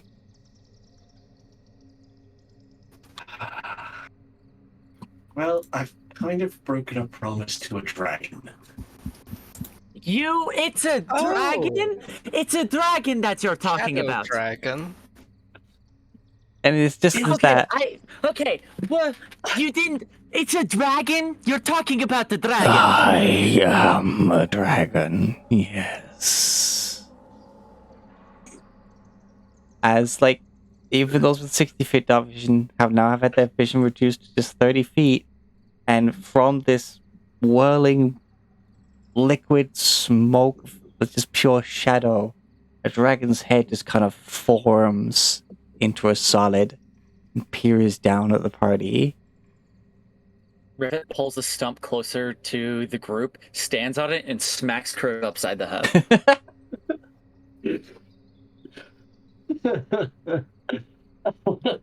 How much damage does that do? None. It's not intended to. It's not Okay. intended to physically damage. Just give a little pain. Okay. Non-lethal damage. The stupid damage. Negligible damage to his Yeah. physical being. Untold damage to his ego. You're the one who had to stand on the stump to do it. You're the one who just got smacked by a gnome on a stump. Okay. Well, this is a predicament. That was clinging to you, Zira, but slowly backing away towards the tent. Like, I'll tighten my grip on their hand.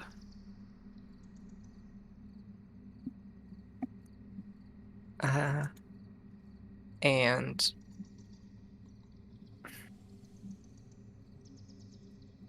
I will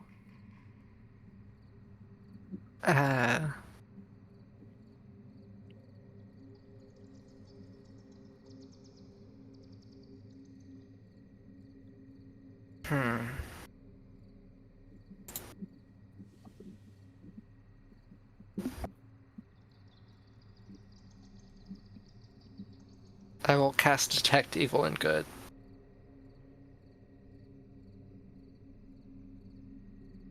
Of course, it doesn't, like, actually do anything just with... Unless it's an undead dragon, I suppose. nothing pings. Okay. Look, I know our friend made a promise that we He's wouldn't, back. but in order to help a few friends in the ruined south, we had to. It was unexpected. Returning. Crave is going to unbuckle the belt that holds the scabbard, his axe to his body, set the axe down and sort of move a little forward in the group. As I said, I'm the one who promised, and therefore I am the only one who has broken this promise. Punishment is mine to bear for this.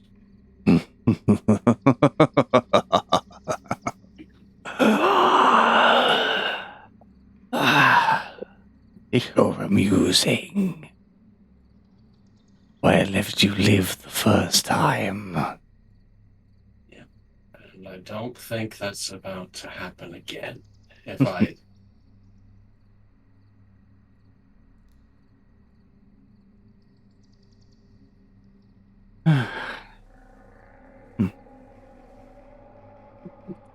Damn, that roar in this ambience is kind of perfect. This is a good cliffhanger to end on, honestly. Just, yeah, I'm a dragon. Yeah.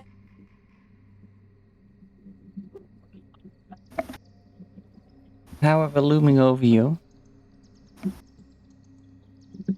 you see either side of it coming out of the shadows as front legs start to form, claws dig into the ground. And it doesn't dig in as much as that it kicks up dirt. More so that it simply just kind of carves these claw marks into the earth without disturbing the ground around it.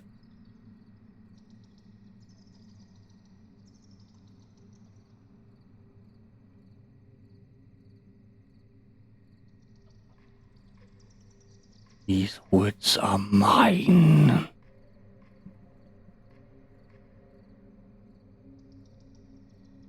I had it on your agreement that neither you nor your friends would trespass in them again.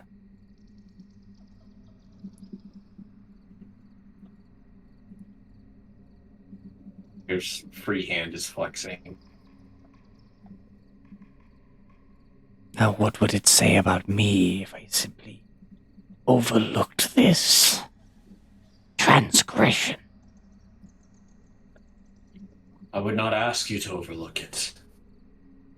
As I said, the punishment for breaking of this transgression, of this promise, is mine to pay. For I made the promise.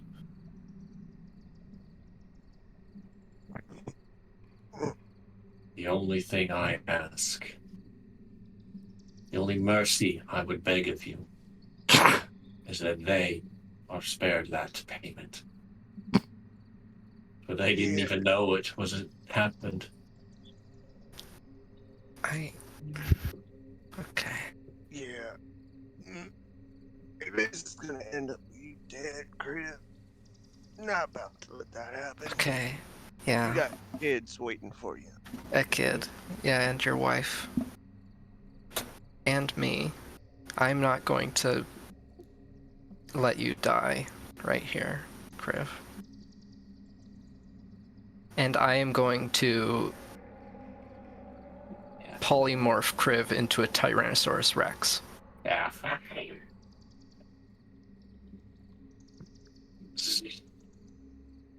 Tyrannosaurus Crave returns. Yes. Been a long time. Oh, okay.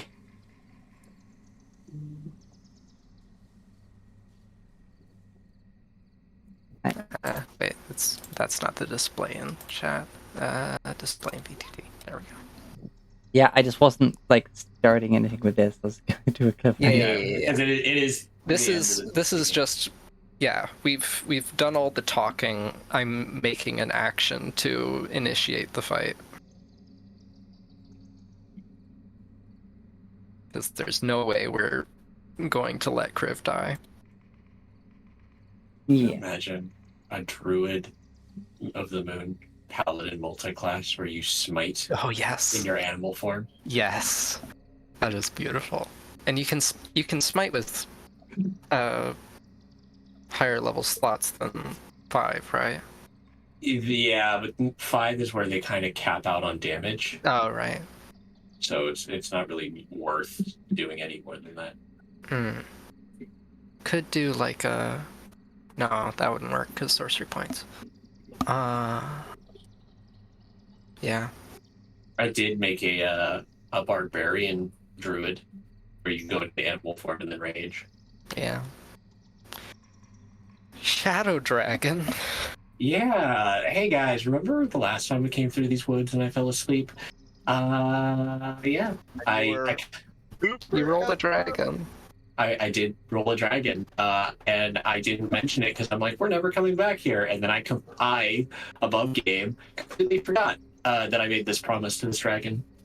And that we had made a promise to the otherworldly entity to revive the two undead members of the original families. Okay, this was coming to bear at some point Yes. soon. I mean, if we'd known, we probably could have, like, I don't Prepared. know, made a Taken the detour long way around, but Or I don't know. too late now. There's cliffs there, so I don't think we could or have. we could have gone through here and We like polyed the flown. morph. It's too late. Yeah, we polyed the morph. Tyrannosaurus Rex time. Tyrannosaurus crib is up and go. Now the part thing is, are we doing arc tempered Tyrannosaurus crib? Oh, are we gonna do giant Tyrannosaurus crib? I don't know. It doesn't have a particularly like large advantage to it, but No, Other than being sick as hell. yeah. It's fucking sick. But also, you left and you came back with no level ups. Yeah, but it was only him fighting at that time. We've got 5 of us here. Plus, well, we've got. No. Riv Zephyr's not gonna. didn't fight. Okay. Riv got told. I basically, you know how Dez has pounced and stepped on me? Yeah. This thing with one claw covered about half my body from chest to waist, pushed me into the ground and said in no uncertain terms, "You're not coming back." Like, convinced me to keep you alive. And I did some fast talking and accomplished that, and then I broke my promise. Yay! It was a folder get folded kind of situation. Yeah. Well, either way, we're fighting back this time. And also, you're not gonna die real quick. Because Tyrannosaurus Rex, 126 hit points on top of your original total. Yeah. Yeah. My axe is on the ground, so we'll see. Alright. Oh no, the Tyrannosaurus Rex doesn't have a battle axe. It's a battle axes Tyrannosaurus in my tiny arms. Like, you just bite it, you use the spell cover, but if you use catapult, you just fire Tyrannosaurus teeth at it. Like, just That'd be Hail of Thorns, I think. yeah. But anyway, Anyways. thanks all for coming.